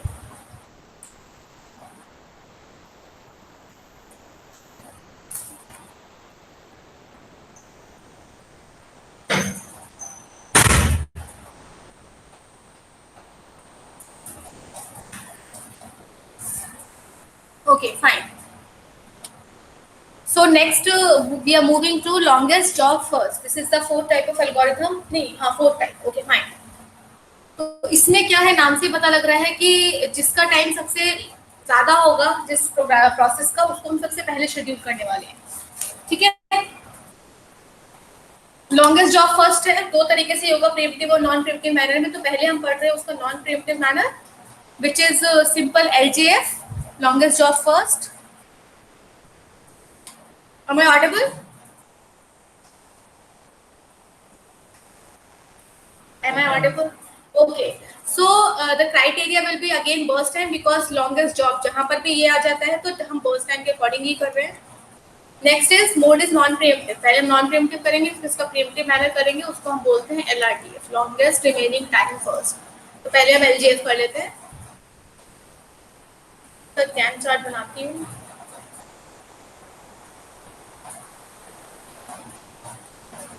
ठीक है, तो 0 टाइम पर सबसे पहले कौन सा प्रोसेस शेड्यूल होगा? P1, and P1 will schedule for 3 units because non pre-emptive है। ध्यान से देखो, तो बीच में फोर्सफुली कोई भी प्रोसेस टर्मिनेट नहीं होगा bye CPU। So once it is completed, fine. Next I can schedule processes P2 and process P3 and P4। तीनों का मैं शेड्यूल कर सकती हूँ बिकॉज तीनों ही रेडी स्टेट में है। सबसे ज्यादा टाइम ड्यूरेशन किसका है? P4 का। तो पहले करेंगे P4 को शेड्यूल, बिकॉज एल्गोरिथम्स क्या है, लॉन्गेस्ट जॉब फर्स्ट। तो P4 is having the longest first time, तो P4 को शेड्यूल करेंगे for unit for time 5 units. तो ये हो जाएगा 8। Next P4 is completed and all the processes are now in ready state. Next we will going to schedule is P5 because इसका time सबसे ज्यादा है and which is 6 units. तो यहाँ पर हो जाएगा 6 + 4 16, 8 + 4 16, 5 is also done। तीनों के तीनों टर्मिनेट हो चुके हैं। Next process we are going to schedule is P3 for unit 4, ये हो जाएगा 18। इसके बाद शेड्यूल करेंगे, ये भी हो गया, लिख देती हूँ, सॉरी, ये भी 0 हो चुका है, ये भी 0, ये भी 0, P3 भी 0, and next is P2।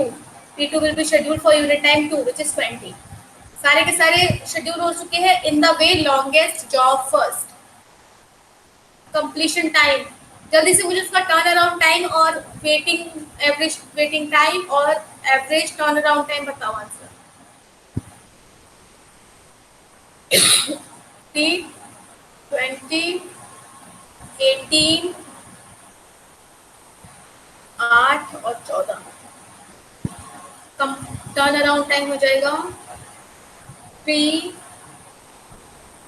19, 16, 5 and 10।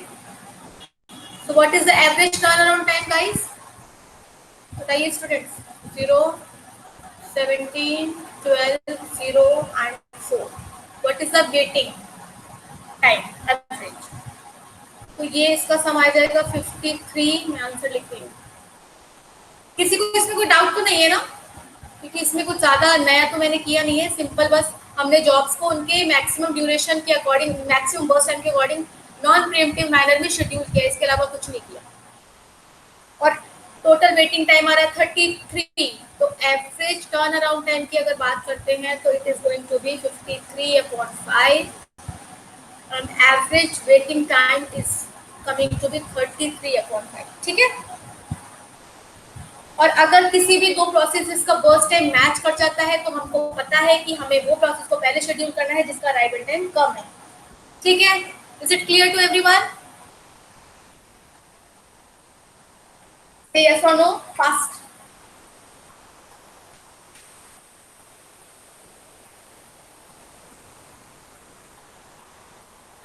Sorry या यस फाइन।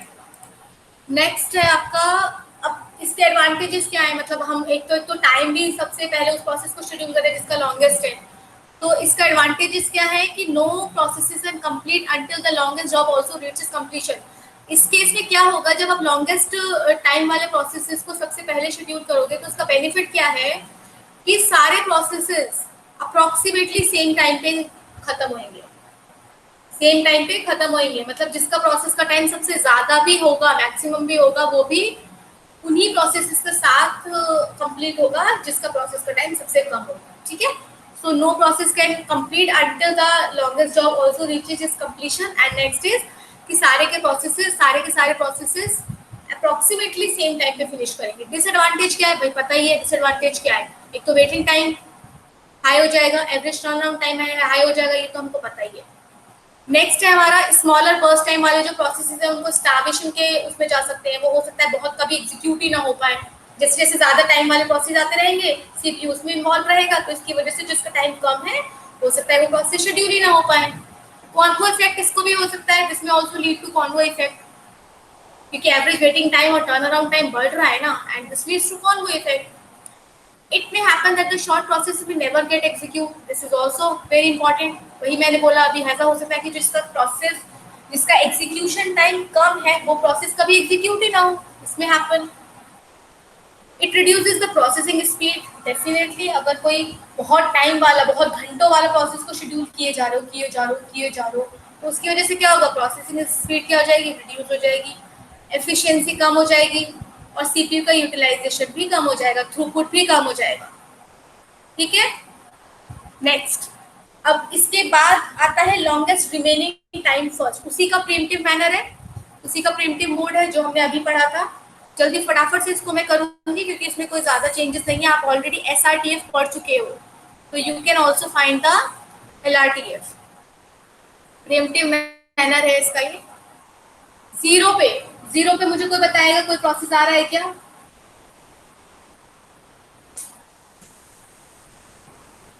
जीरो पे कुछ शेड्यूल नहीं हो रहा है, फाइन। तो 0 से 1 तक सीपीयू आइडल रहेगा। It will not be executing any of the process from time duration 0 to 1 unit. Am I audible? Next 1 time पे हमारा प्रोसेस P1 अराइव हो जाएगा और मैं उसको एग्जीक्यूट करूंगी for 1 unit, because I have to check कि जो P2 जो प्रोसेस अराइवल टाइम 2 पर आ रहा है उसका भाई जॉब टाइम जो है, जो उसका रिमेनिंग टाइम है वो ज़्यादा तो नहीं है, क्योंकि हमें उसे शेड्यूल करना है। तो मैं क्या करूंगी, 2 तक इसको एग्जीक्यूट करूंगी। अब जैसे आप देखोगे, अच्छा ये एक टाइम के लिए हो चुका है, जैसे ही आप देखोगे इन दोनों में रिमेनिंग टाइम इसका ज़्यादा है तो हम P2 को शेड्यूल कर देंगे फॉर 1 more यूनिट। ठीक है, नेक्स्ट थोड़ा सा इसको छोटा लिखते हैं because this Gantt chart will be going to be longer. छोटा छोटा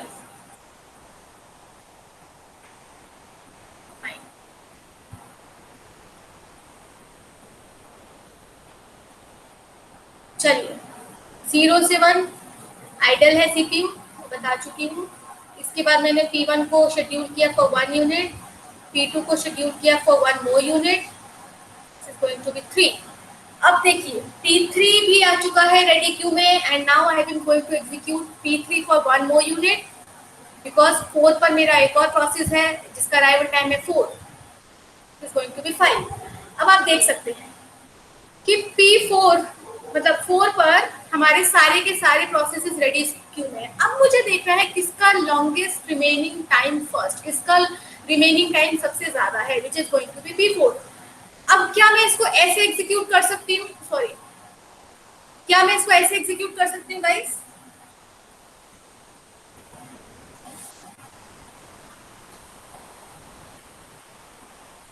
बताइए, क्या मैं P4 को ऐसे एग्जीक्यूट कर सकती हूँ till 12? Yes, ma'am. And I can write the 0, ये ठीक है क्या?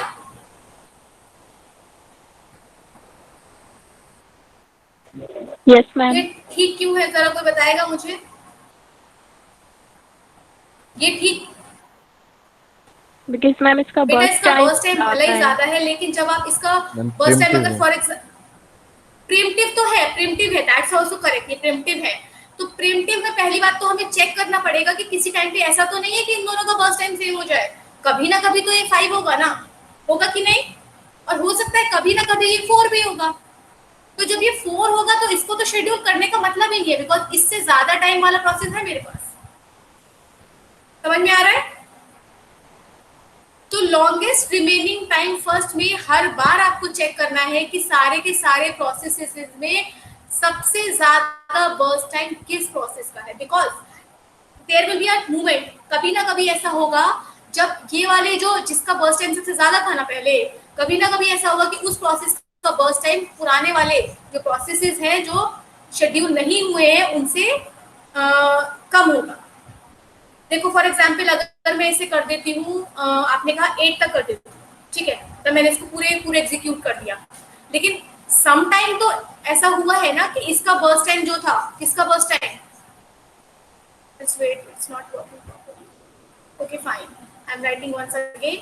The thing is, what is happening to it?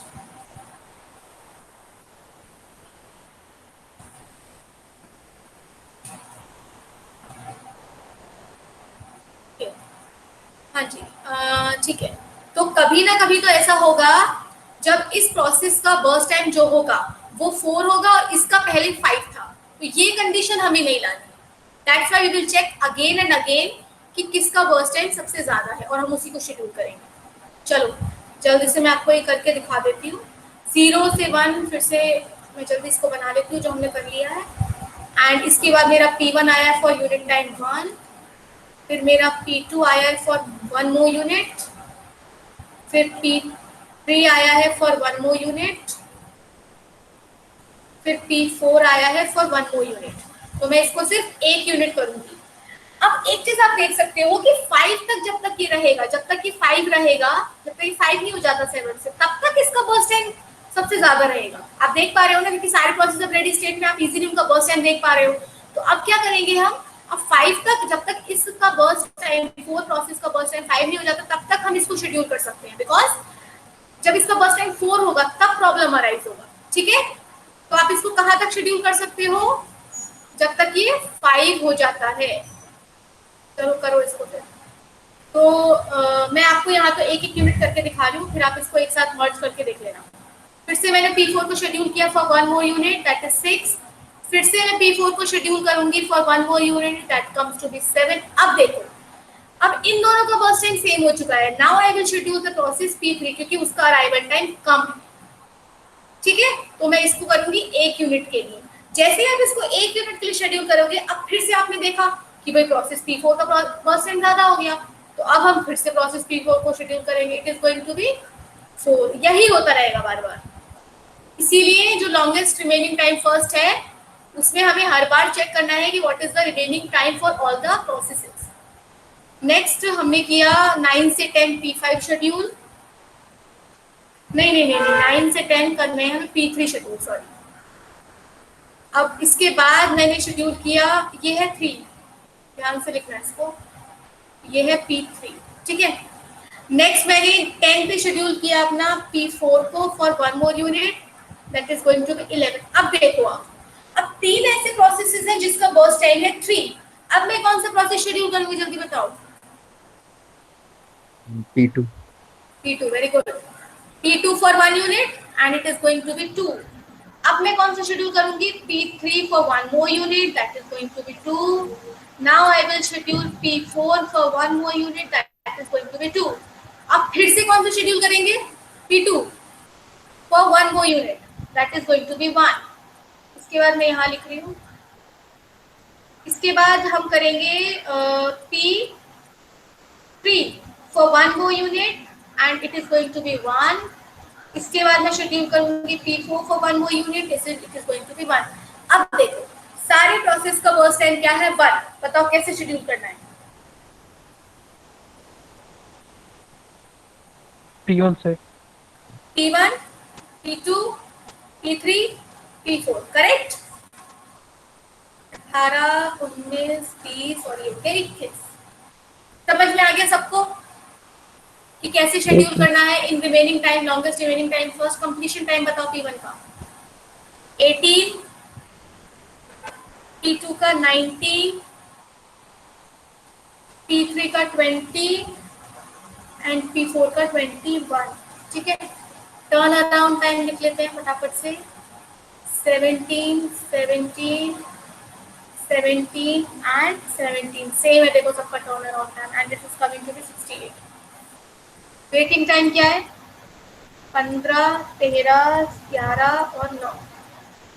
अब आप मुझे इसमें बताएंगे रिस्पॉन्स टाइम। क्या बताएंगे? Response time. This is a new term that we are going to introduce in longest remaining time first. अब हम फाइंड करेंगे इसका रिस्पॉन्स टाइम। रिस्पॉन्स टाइम क्या होता है?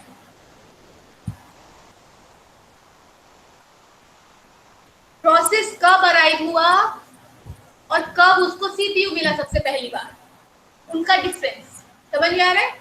अराइवल टाइम और फर्स्ट रिस्पॉन्स, जो उसको जब फर्स्ट टाइम सीपीयू मिला है, first time CPU CPU get, ऐसे लिख लेती हूँ। That difference is called the response time. देखो P1 का अराइवल टाइम है 1। P1 सबसे पहले उसको कहाँ मिला है? 1 पर, तो रिस्पॉन्स टाइम क्या हो जाएगा?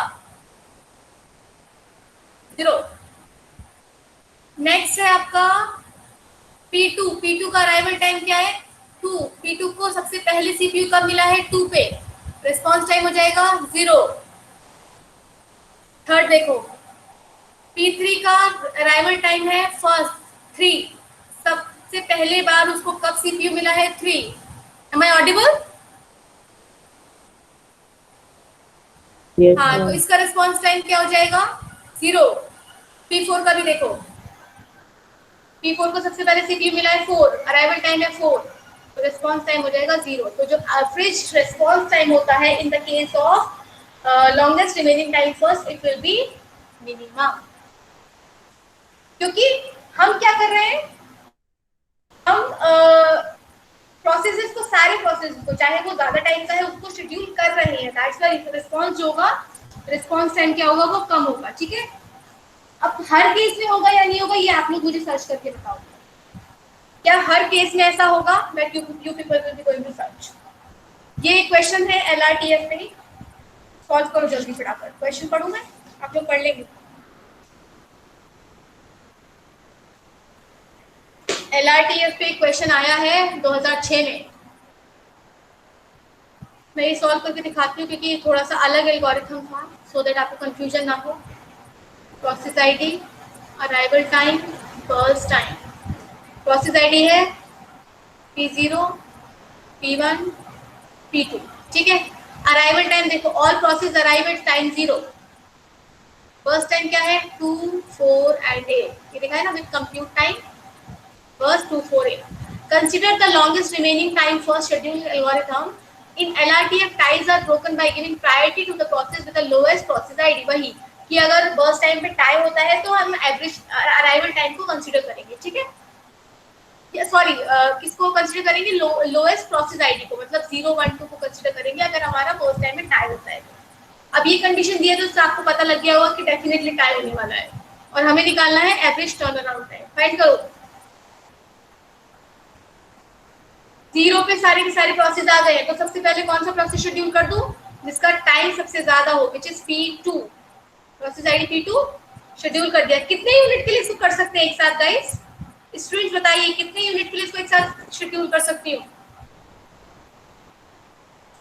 4। करेक्ट। नेक्स्ट, अब आप ऐसे धीरे धीरे समझ जाओगे कि हमें एक एक यूनिट के लिए शेड्यूल करने की जरूरत नहीं पड़ेगी। नेक्स्ट हम कौन सा शेड्यूल करें? P1। P1 को कितने टाइम के लिए शेड्यूल कर सकती हूँ? Only one, because this is having 4 burst time. Next कौन सा शेड्यूल करूं? P2 for unit time 1, very good. अब कौन सा शेड्यूल करूं? P1 for unit time 1। Next schedule करती हूँ P2 फॉर यूनिट टाइम 1। ठीक है, अब आप बताइए इन तीनों में से कौन सा। अब देखो यही वाली कंडीशन आ गई ना, अगर टाइम होता है तो हम प्रायोरिटी किसको दे रहे हैं? Lowest process ID which is of P0। तो इसके बाद शेड्यूल कर रहे हैं P0 for unit time 1 and it is coming to be 1। Next we are scheduling process P1 क्योंकि P1 और P2 में टाई हो रहा है अभी, and we are scheduling it for unit 1 which is coming to be 1. Next we are scheduling P2 for unit 1 which is coming to be 1. अब किसको schedule करूं?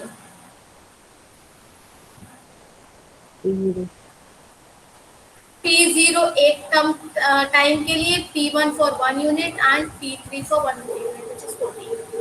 चलो जल्दी से इसका टाइम कंप्लीशन लिख लेते हैं. ये वेट का क्वेश्चन है, आंसर बताओ जल्दी फटाफट से. एवरेज टर्न अराउंड टाइम बताएंगे आप? पहले कंप्लीशन लिखती हूँ यहाँ पर. P0 कंप्लीट हो रहा है 12 पे, P1 कंप्लीट हो रहा है 13 पे, P3 कंप्लीट हो रहा है 14 पे. यही इसका एवरेज टर्न अराउंड टाइम होगा क्योंकि सारे के सारे एक ही टाइम पे आए थे. निकाल लो इसका एवरेज क्या आ रहा है. 7, 8, 9 एंड 29. गलत आ रहा है ना answer? Sorry 39 and answer will be 13 units. ठीक है, ठीक है. Yes ma'am. Okay fine.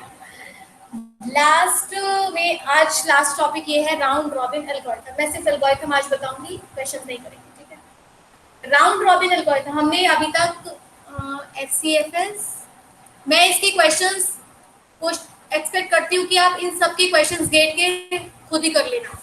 मैंने जितने इसमें मैंने कोशिश की स्लाइड के अंदर सारे क्वेश्चंस डाले, लेकिन अगर कुछ रह गया है तो आप गेट के वाले लास्ट ईयर गेट क्वेश्चंस भी देख सकते हो. ठीक है, तो ये जितने भी एल्गोरिथम्स हमने अभी तक पांचों पढ़ लिए, इनके सबके गेट क्वेश्चंस प्लीज ट्राई कर लेना प्लीज.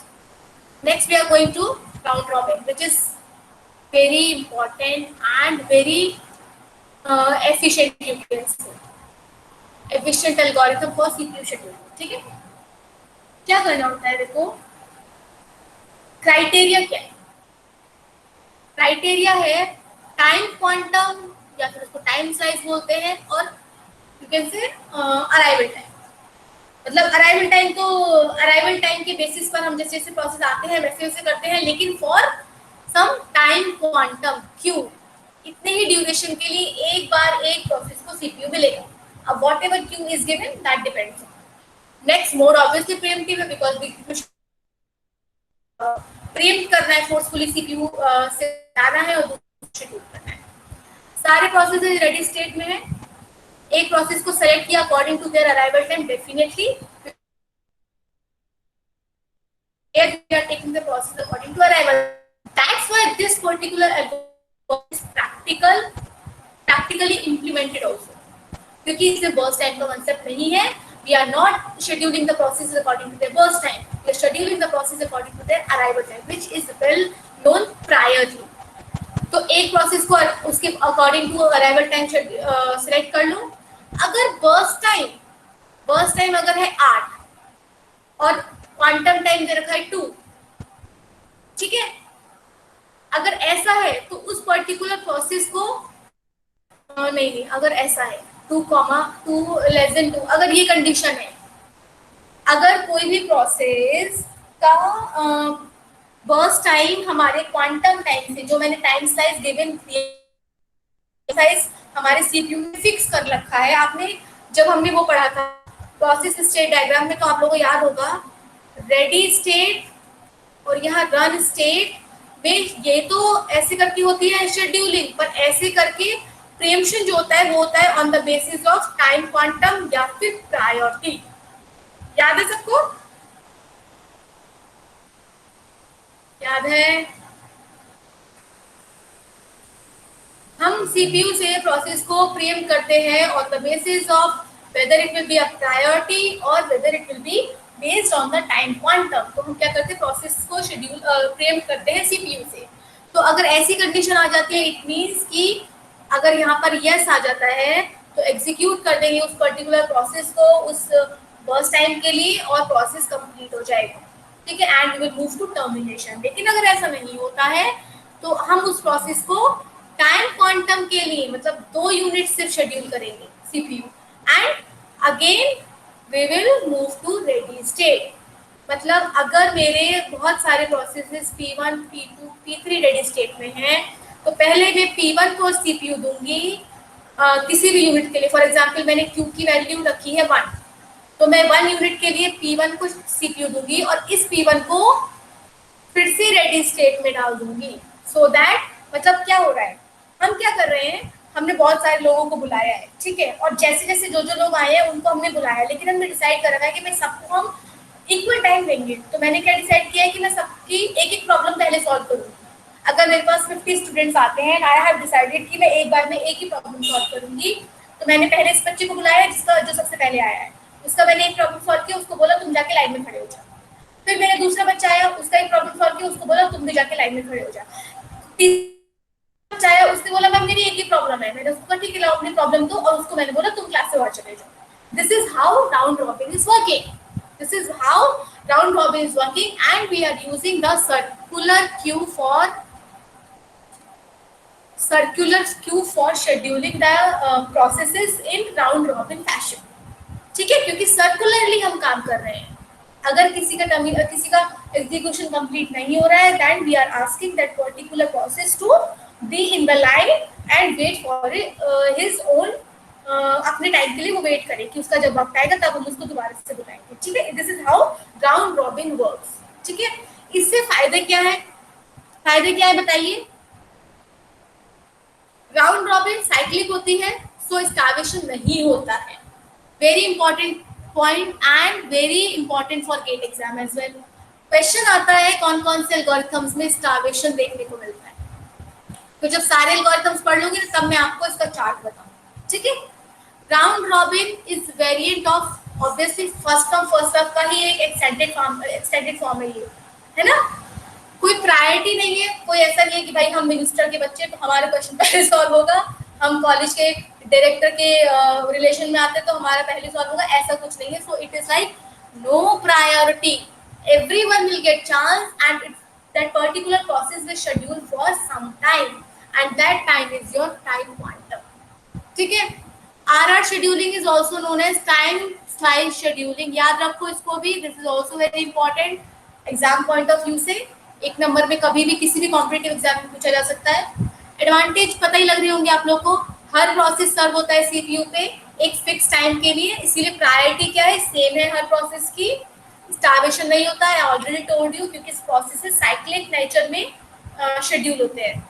डिसएडवांटेज क्या है, अगर वैल्यू 100 हो जाए तो डिसएडवांटेज है, अगर क्यू की वैल्यू बहुत ज्यादा बड़ी हो जाती है तो डिसएडवांटेज है, बिकॉज थ्रूपुट कम हो जाएगा।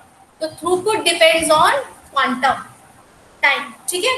अगर हमें कोई प्रोसेस को प्रायोरिटी देनी है, अगर मैं चाहती हूँ कि वो बच्चे जिनको जल्दी जाना है वो पहले आ जाए अपना प्रॉब्लम सॉल्व करवाने, वो हम नहीं कर सकते, because we are doing the problem solution based on round robin fashion. समझ में आ गया सबको यहाँ तक?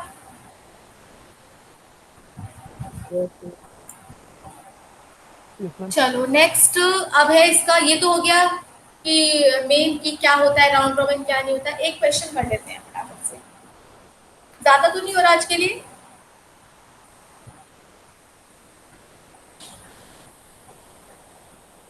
बताइए, ओवर तो नहीं हो गया आज की क्लास? एक और प्रॉब्लम कर लेते हैं राउंड रॉबिन का, सो दैट जो सारी एल्गोरिथम्स आप कर लेंगे उसके बाद आप लोग क्वेश्चंस कर सकते हैं, है ना। मैं चाहती हूँ कल तक मैं सीपीयू शेड्यूलिंग खत्म कर दूँ, because we have to cover all the things with the questions. I want कि आप हम लोग ज्यादा से ज्यादा टाइम क्वेश्चंस पे लगाएं। चलो, टाइम क्वांटम गिवन है, हमेशा गिवन होगा, which is 2 and these are the number of process. कैसे शेड्यूल करना है देखो,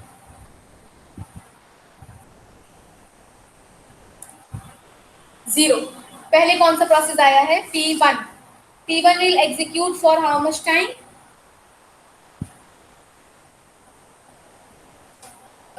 okay 2 second.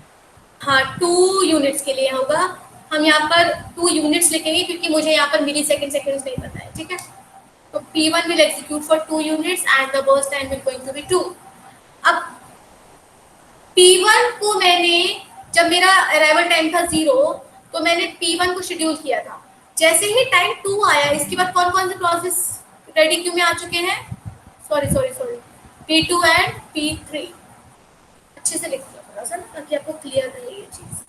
I don't want, क्योंकि आरआर का एक क्वेश्चन तो आता ही आता है हमेशा एग्जाम्स में, तो आई वांट कि आपको ये एकदम कॉन्सेप्ट क्लियर होना चाहिए। चलो, 2 यूनिट्स के लिए P1 को शेड्यूल किया, जब 0 था तो P1 ऑब्वियसली मूव का मतलब चल रहा है मेरा, यहाँ पे लिखते हैं ना P1 चल रहा है मेरा इसका। एंड जैसे ही अराइवल टाइम हुआ 2, अराइवल टाइम क्या हो गया 2, by the time arrival time is 2, मेरे कौन कौन से प्रोसेस रेडी स्टेट में आ चुके हैं, P2 एंड P3। P1 हो चुका है यूनिट टाइम 1 के लिए, मैं P1 को बोलूंगी जाके लाइन में खड़े हो जाओ, बोल दिया मैंने उसको। नेक्स्ट कौन सा है P2, P2 को मैं शेड्यूल कर रही हूँ 2 यूनिट के लिए and it will going to be 3, ठीक है।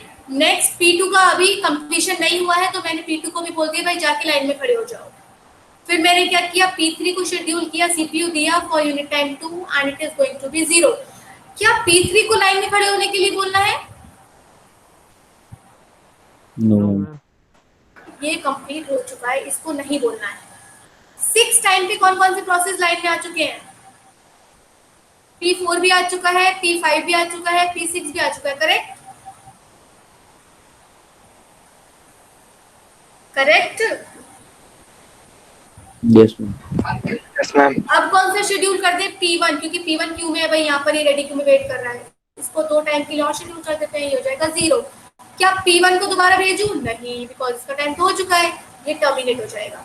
नेक्स्ट P2 को फिर से 2 टाइम के लिए भेजो और P2 का टाइम हो जाएगा 1 and now P2 will be in line again because अभी इसने कंप्लीट नहीं किया है।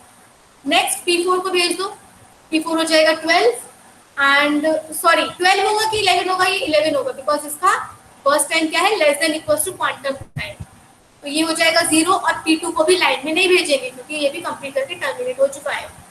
नेक्स्ट है P5 का बर्स्ट टाइम है 6 which is greater than burst quantum time, तो इसको शेड्यूल करेंगे for 2 units and it is going to be 13 और P5 को बोलेंगे जाके लाइन में खड़े हो जाओ। नेक्स्ट P6 शेड्यूल करेंगे, P6 को भी 2 यूनिट के लिए करेंगे बिकॉज बर्स्ट टाइम है greater than equals to quantum time and यहाँ पर हो जाएगा 1 एंड ये हो जाएगा 15, इसको बोलेंगे जाके आप भी अभी लाइन में फिर से खड़े हो जाओ बिकॉज आपकी एक प्रॉब्लम रह गई है। नेक्स्ट P2 को शेड्यूल कर दो, P2 को कितने टाइम के लिए शेड्यूल करना है, 1 यूनिट के लिए, तो ये हो जाएगा 16। अब इसको बोलेंगे नहीं भाई तुम अपने घर चले जाओ, कंप्लीट हो गया। तो नेक्स्ट है P5 को फिर से बोलेंगे 2 यूनिट के लिए कर तुम एग्जीक्यूट हो और दोबारा से जाके लाइन में खड़े हो जाओ, बहुत सारे प्रॉब्लम्स है आपके पास। और यहाँ पे हो गया 18। नेक्स्ट P6 आ गया, P6 बोल रहा है मेरे पास सिर्फ 1 यूनिट है तो वो 1 यूनिट के लिए शेड्यूल होकर चला जाएगा, यहाँ पे हो जाएगा 19। नेक्स्ट P5 बचा है सिर्फ रेडी क्यू में, P5 को एग्जीक्यूट कर दो for 2 units and it is going to be 21। सबको समझ में आ गया ये? कोई ऐसा है जिसको समझ में नहीं आया?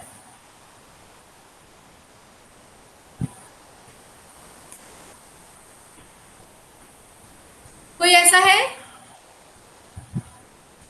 सबको समझ में आया? ये मैंने वो क्यू बनाई है जिससे मुझे ये पता लग रहा है कि कौन कौन से प्रोसेसेस रेडी है शेड्यूल होने के लिए, ठीक है ना, और किस लाइन से है वो हमने, मतलब किस ऑर्डर में वो लोग अवेलेबल है for scheduling. This is the thing which is telling the thing, मतलब ये वो चीज बता रही है, ठीक है। दिस इज द क्यू जो मुझे ये बता रही है कौन कौन से प्रोसेसेस अवेलेबल है फॉर शेड्यूलिंग, और इसको आप रेडी क्यू भी बोल सकते हो। समझ में आया? Yes ma'am. Okay, very good. और एक चीज बता देती हूँ कि इसमें भी हम अगर हम रिस्पांस टाइम फाइंड करते हैं सारे प्रोसेसेस का, ये नोट करके लिख लेना, अगर हम रिस्पांस टाइम फाइंड करोगे तो रिस्पांस टाइम राउंड रॉबिन में सबसे अच्छा होता है क्योंकि क्या हो रहा है कि सारे प्रोसेसेस को सीपीयू मिल रहा है after a certain time duration which is TQ, ठीक है ना। इसीलिए रिस्पांस टाइम अगर आपसे पूछा जाता है बेस्ट किसका है तो वो राउंड रॉबिन में होता है। अगर एवरेज वेटिंग टाइम और एवरेज टर्नअराउंड टाइम पूछते हैं तो वो एसजेएफ और एसआरटीएफ में होता है, ठीक है। इसीलिए मैंने आपको जब एलआरटीएफ बताई थी तो मैंने कहा था कि ऐसा हमेशा नहीं होगा कि रिस्पांस टाइम 0 ही होगा। फाइन। तो राउंड रॉबिन का जो शेड्यूलिंग ये है कंसेप्ट है, ये आपको अच्छे से समझ में आना चाहिए because it is very important. अब मैं इसका completion time turn around time नहीं निकाल के बताऊंगी, आप लोग मुझे इसका आंसर बता दीजिएगा खुद, ठीक है। आप खुद इसको फाइंड कर लेना एंड टेल मी। ओके, हम इसका रिस्पांस टाइम और लिख लेते हैं। रिस्पांस टाइम बताओ प्रोसेस P1 का कब है? 0, क्योंकि 0 ही पे आया था, 0 पे सीपीयू मिल गया भाई, बहुत लकी है, पहला रिस्पॉन्स 0 पे मिल गया।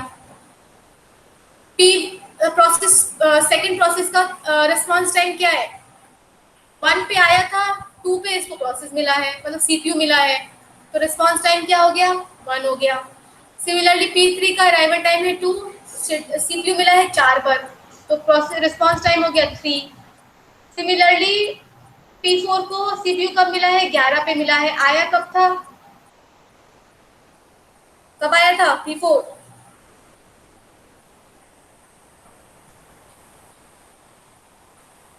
P4 3 पे आया था। Something is wrong I guess. Ma'am 10 लेंगे इधर 11 थोड़ी ना लेंगे। एक बार चेक करना जरा, मुझे लग रहा है कुछ मिस्टेक है इसमें। P4 6 मैम 8 पर में लेंगे 11 ले रखा आपने। क्या, नहीं आवाज आ रही मुझे आपकी, प्लीज एक बार बताओ। मैम P4 में 10 लेंगे, आपने 11 ले रखा।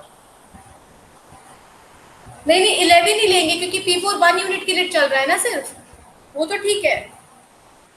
पहले हमने P1 को शेड्यूल किया, फिर P2 को शेड्यूल किया, फिर P3 को किया, फिर मैंने P1 को किया। यहाँ पर मैंने शायद कुछ गलत शेड्यूल किया है, एक बार और चेक कर लेंगे इसको, एक बार और चेक कर लेते हैं, थोड़ा सा अच्छे से क्लियर हो जाएगा। I think some mistake has been done. Okay fine, मैं दोबारा से लिख रही हूँ क्लास।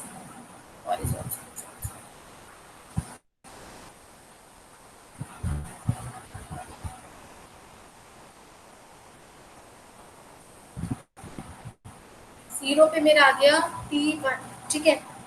तो अगर P1 को मैंने रेडी क्यू में लिया तो I will move it for, एक बार चेक करते जाना ना, मैं लिख रही हूँ। नेक्स्ट है आपका ये 2 यूनिट चल चुका है। नेक्स्ट मैंने शेड्यूल किया P2 फॉर 2 मोर, सॉरी यार, हाँ, फॉर 2 मोर यूनिट्स, तो ये आ जाएगा P2 एंड ये कंप्लीट नहीं हुआ है, यहाँ पर आ जाएगा P3 and it will B P1, ठीक है। तो मैंने जैसे इसको शेड्यूल किया for 2 more units, it is coming to be, method वही है जो मैंने आपको अभी बताया था, बस मुझे लगता है शायद कुछ मिस हो गया है मेरे से ना। नेक्स्ट P3 फिर से मैंने शेड्यूल किया for 2 more units and it is going to be 0, ये कंप्लीट हो चुका है, तो ये मैं शेड्यूल नहीं करूँगी दोबारा। 6 तक मेरे पास कौन कौन से प्रोसेस आ चुके हैं।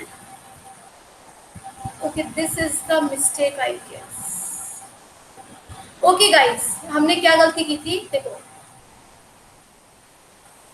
गलती क्या की थी मैंने, अब मैंने आई टोल्ड यू करेक्टली, बस मैंने गलत लिख दिया था। जब हम 4 अराइवल टाइम, जब यहाँ पर मेरा 4 यूनिट्स था ना, तब तक मेरा P4 भी तो आ चुका था। ये चीज देखो आप लोग, जब मैंने यहाँ पर समथिंग इसमें कुछ,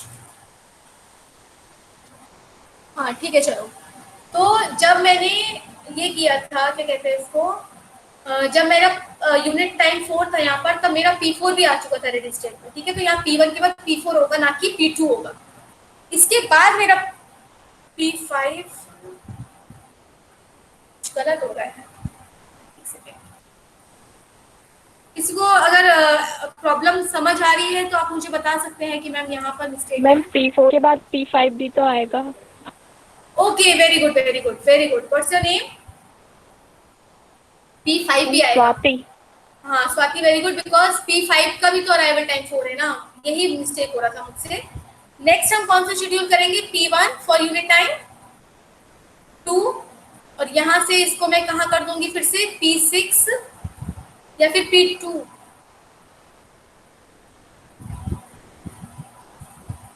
P5 के बाद आएगा P2, बिकॉज P2 अभी रह गया है। एंड नेक्स्ट इज योर, अच्छा ठीक है, मैं इसको आपको दोबारा से करके दिखाती हूँ। Let me do it again.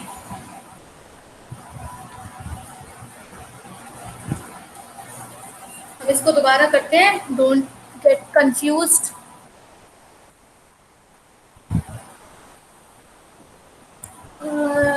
मैं जस्ट इस क्वेश्चन को अलग लिख लेती हूँ नई स्लाइड पे।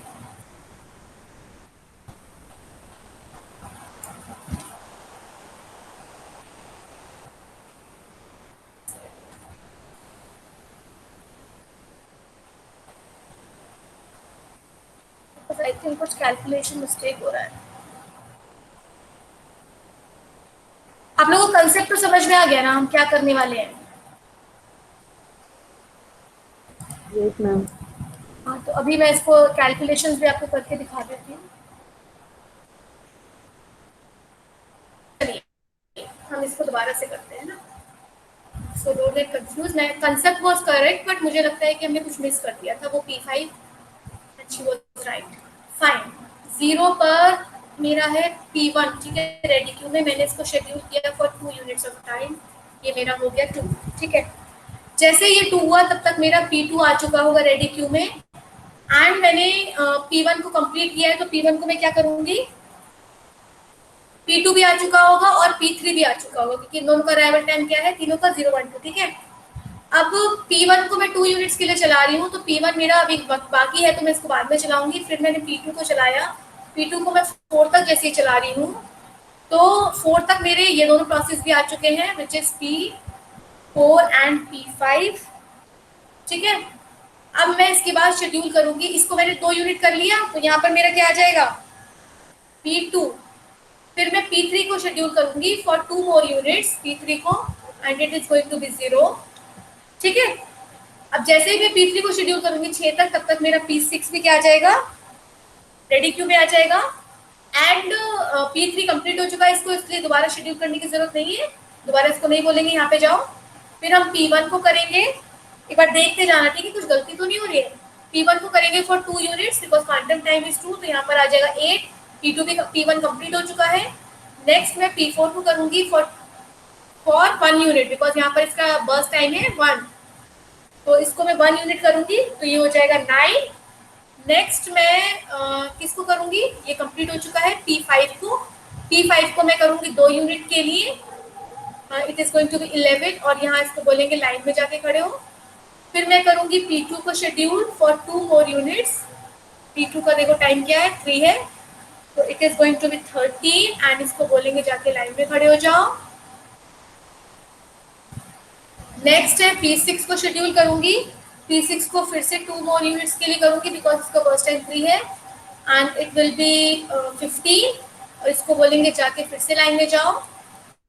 फिर मैं P5 शेड्यूल करूंगी for how much time, 2 more units which is 17, तो भी 2 मोर यूनिट्स के लिए शेड्यूल किया, और फिर अभी भी बचा है इसका टाइम, तो इसको फिर से लाइन में खड़ा कर देंगे।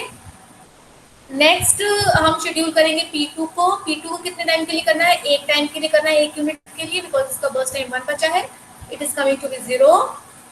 नेक्स्ट P6, अब इसको दोबारा शेड्यूल करने की जरूरत तो नहीं है ना, नहीं है। P6 को शेड्यूल करूंगी, P6 को 1 यूनिट के लिए शेड्यूल करना है, it is coming to be 90। And last जैसे ये खत्म हो जाएगा P5 को शेड्यूल कर देंगे for 2 more units which is coming to be 25। ये भी हो गया। अब ठीक है गाइस, कोई मिस्टेक है अभी? चलो अब आप इसका average turnaround time, waiting time निकाल लेंगे। मैं आपको इसका एवरेज रिस्पांस टाइम से बता रही हूँ क्योंकि वही चीज डिफरेंट है इसमें। चलो average response time, P1 arrive हुआ था 0 अराइवल टाइम पे, और उसको CPU भी 0 पे मिल गया है, तो इसका रिस्पांस टाइम हो जाएगा 0। P2 जो था वो 1 यूनिट पे आया था और उसको CPU मिला है 2nd पे, तो उसका रिस्पांस टाइम हो जाएगा 1, जो डिफरेंस रहता है। P3 आया था 2 पे और उसको मिला है CPU 4 पे, तो इसका रिस्पांस टाइम क्या हो जाएगा 2। P4 आया था 3 पे, यहाँ देखो, और उसको, अच्छा P3 तो हो गया, P4, और उसको CPU कब मिला है 9 पर, तो 9 माइनस, सॉरी उसको CPU कब मिला था, फर्स्ट रिस्पॉन्स क्या है उसका P4 का, P4 का फर्स्ट रिस्पॉन्स क्या है, मैं इसमें ना ऐसे राउंड कर रही हूँ, P1 का ये है, P2 का ये है, P3 का ये है, P4 का ये है, और P5 का 9 है। And what is about P6, 13। अब माइनस कर दो आराम से, तो ये हो जाएगा 5, next is also 5, response time आ रहा है 0, 1, 2, 5, 5 एंड 7। चेक करो जरा, ठीक है सबका, 13 माइनस 6 इज 7, ये हो गया 13 minus 6, and this is going to be 9 minus 4, this is going to be 8 minus 3, this is going to be 4 minus 2, and 2 minus 1, and 1 minus 1, sorry 0 minus 0. ठीक है, सबको समझ में आ गई रिस्पॉन्स टाइम कैसे निकाला है? This is the difference between arrival time and first time when you get the CPU. तो एवरेज रिस्पॉन्स टाइम आप निकाल सकते हैं, इसका समीशन आएगा 20 and 20 divide by 6 will be the average response time for this question. समझ में आ गया सबको? Is it clear how to find the scheduling Gantt chart using round robin and how to find the response time of all the processes? ये एक gate का question है, इसको सॉल्व करते हैं, इसके बाद we will conclude with the class, ठीक है? क्योंकि अभी हमने वो पढ़ा है तो कंफ्यूजन ना हो, आप भूल ना जाओ, इसीलिए इस क्वेश्चन को करना जरूरी है। चलिए क्वेश्चन पढ़िए क्या है। क्वेश्चन पढ़ेंगे हम लोग। 4 जॉब्स, गेट 1996 का है। 4 jobs are to be execute on single processor, arrive at time 0, process ID, arrival time, burst time, ठीक है? Process ID A B C and D, arrival time सबका 0 है, आपको पता है, और बर्स्ट टाइम दे रखा है 4181, sorry, and time slice is 1 unit. चलो राउंड रॉबिन फैशन में बताना है कि इसका कंप्लीशन टाइम ऑफ ए क्या पूछा है, कंप्लीशन टाइम ऑफ ए। चलिए तो 0 पे सारे के सारे प्रोसेस आ चुके हैं, P1 P2 P3, सॉरी हम इसको ABCD लिखूंगी, ABCD, ठीक है, सारे आ चुके हैं।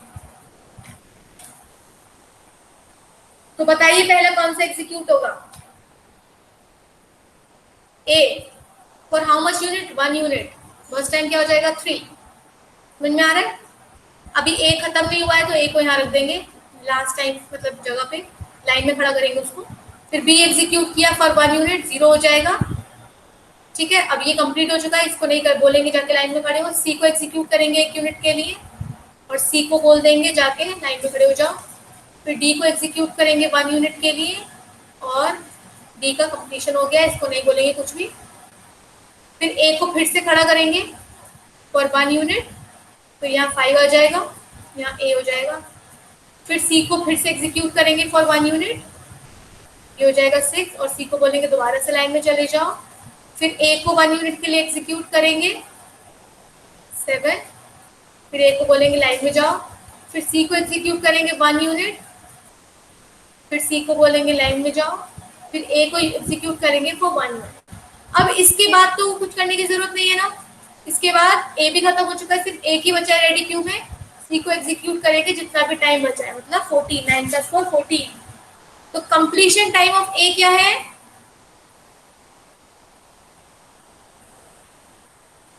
कंप्लीशन टाइम ऑफ A 9 हो गया। Answer is 9. डी, ठीक है?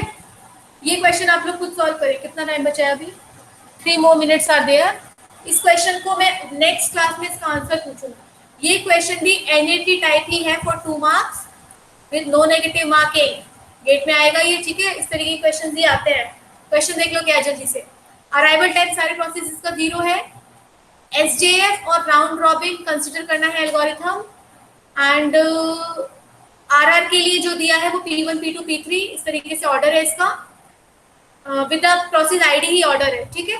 अगर टाइम क्वांटिम है 4 ms, then absolute value of difference between जो एवरेज टर्न अराउंड टाइम है SJF का और एवरेज टर्न अराउंड टाइम हमें निकालना है, average turn around time of SJF minus average turn around time of RR algorithm. इन दोनों का एवरेज निकालना है। एब्सोल्यूट वैल्यू मतलब नेगेटिव वैल्यू तो लिख नहीं सकते, and it can be round off to 2 decimal numbers, मतलब कि कुछ ऐसा नंबर आएगा। इसका आंसर बताना क्या है, ठीक है? And this comes in GATE, I don't remember the exact GATE, पर ये गेट का क्वेश्चन है, ठीक है ना? वाइंड अप करूं? Yes ma'am. इसको सॉल्व कर लेना, लेकिन इस क्वेश्चन का आंसर, ये स्लाइड नंबर है, कल पूछूंगी, स्लाइड नंबर 58, इसका आंसर मैं कल पूछूंगी आप लोगों से। और अभी मैं कुछ टाइम में पीपीटी डाल रही हूँ मूडल पे, जितने भी क्वेश्चन बचे हैं सबके आंसर सॉल्व करके कल मुझे आंसर बताना। चलो then, thank you for today. Thank you ma'am. सबको सब समझ में आया? किसी को डाउट हो तो पूछ लो, वरना कल पूछ लेना पढ़ के। अटेंडेंस मूडल पे मार्क करो, मैंने ओपन किया हुआ है 9:30 तक। एक्चुअली मैं बीच में भूल गई थी, sorry for that. So attendance Moodle पे मार्क करो, ठीक है, सेल्फ अटेंडेंस। किसी का बचेगा तो मुझे आप लोग व्हाट्सएप ग्रुप में बता दें। अटेंडेंस देखो एक बार मार्क हो रही है क्या, वरना मैं टाइम थोड़ा सा एक्ससीड कर दूंगी उसका।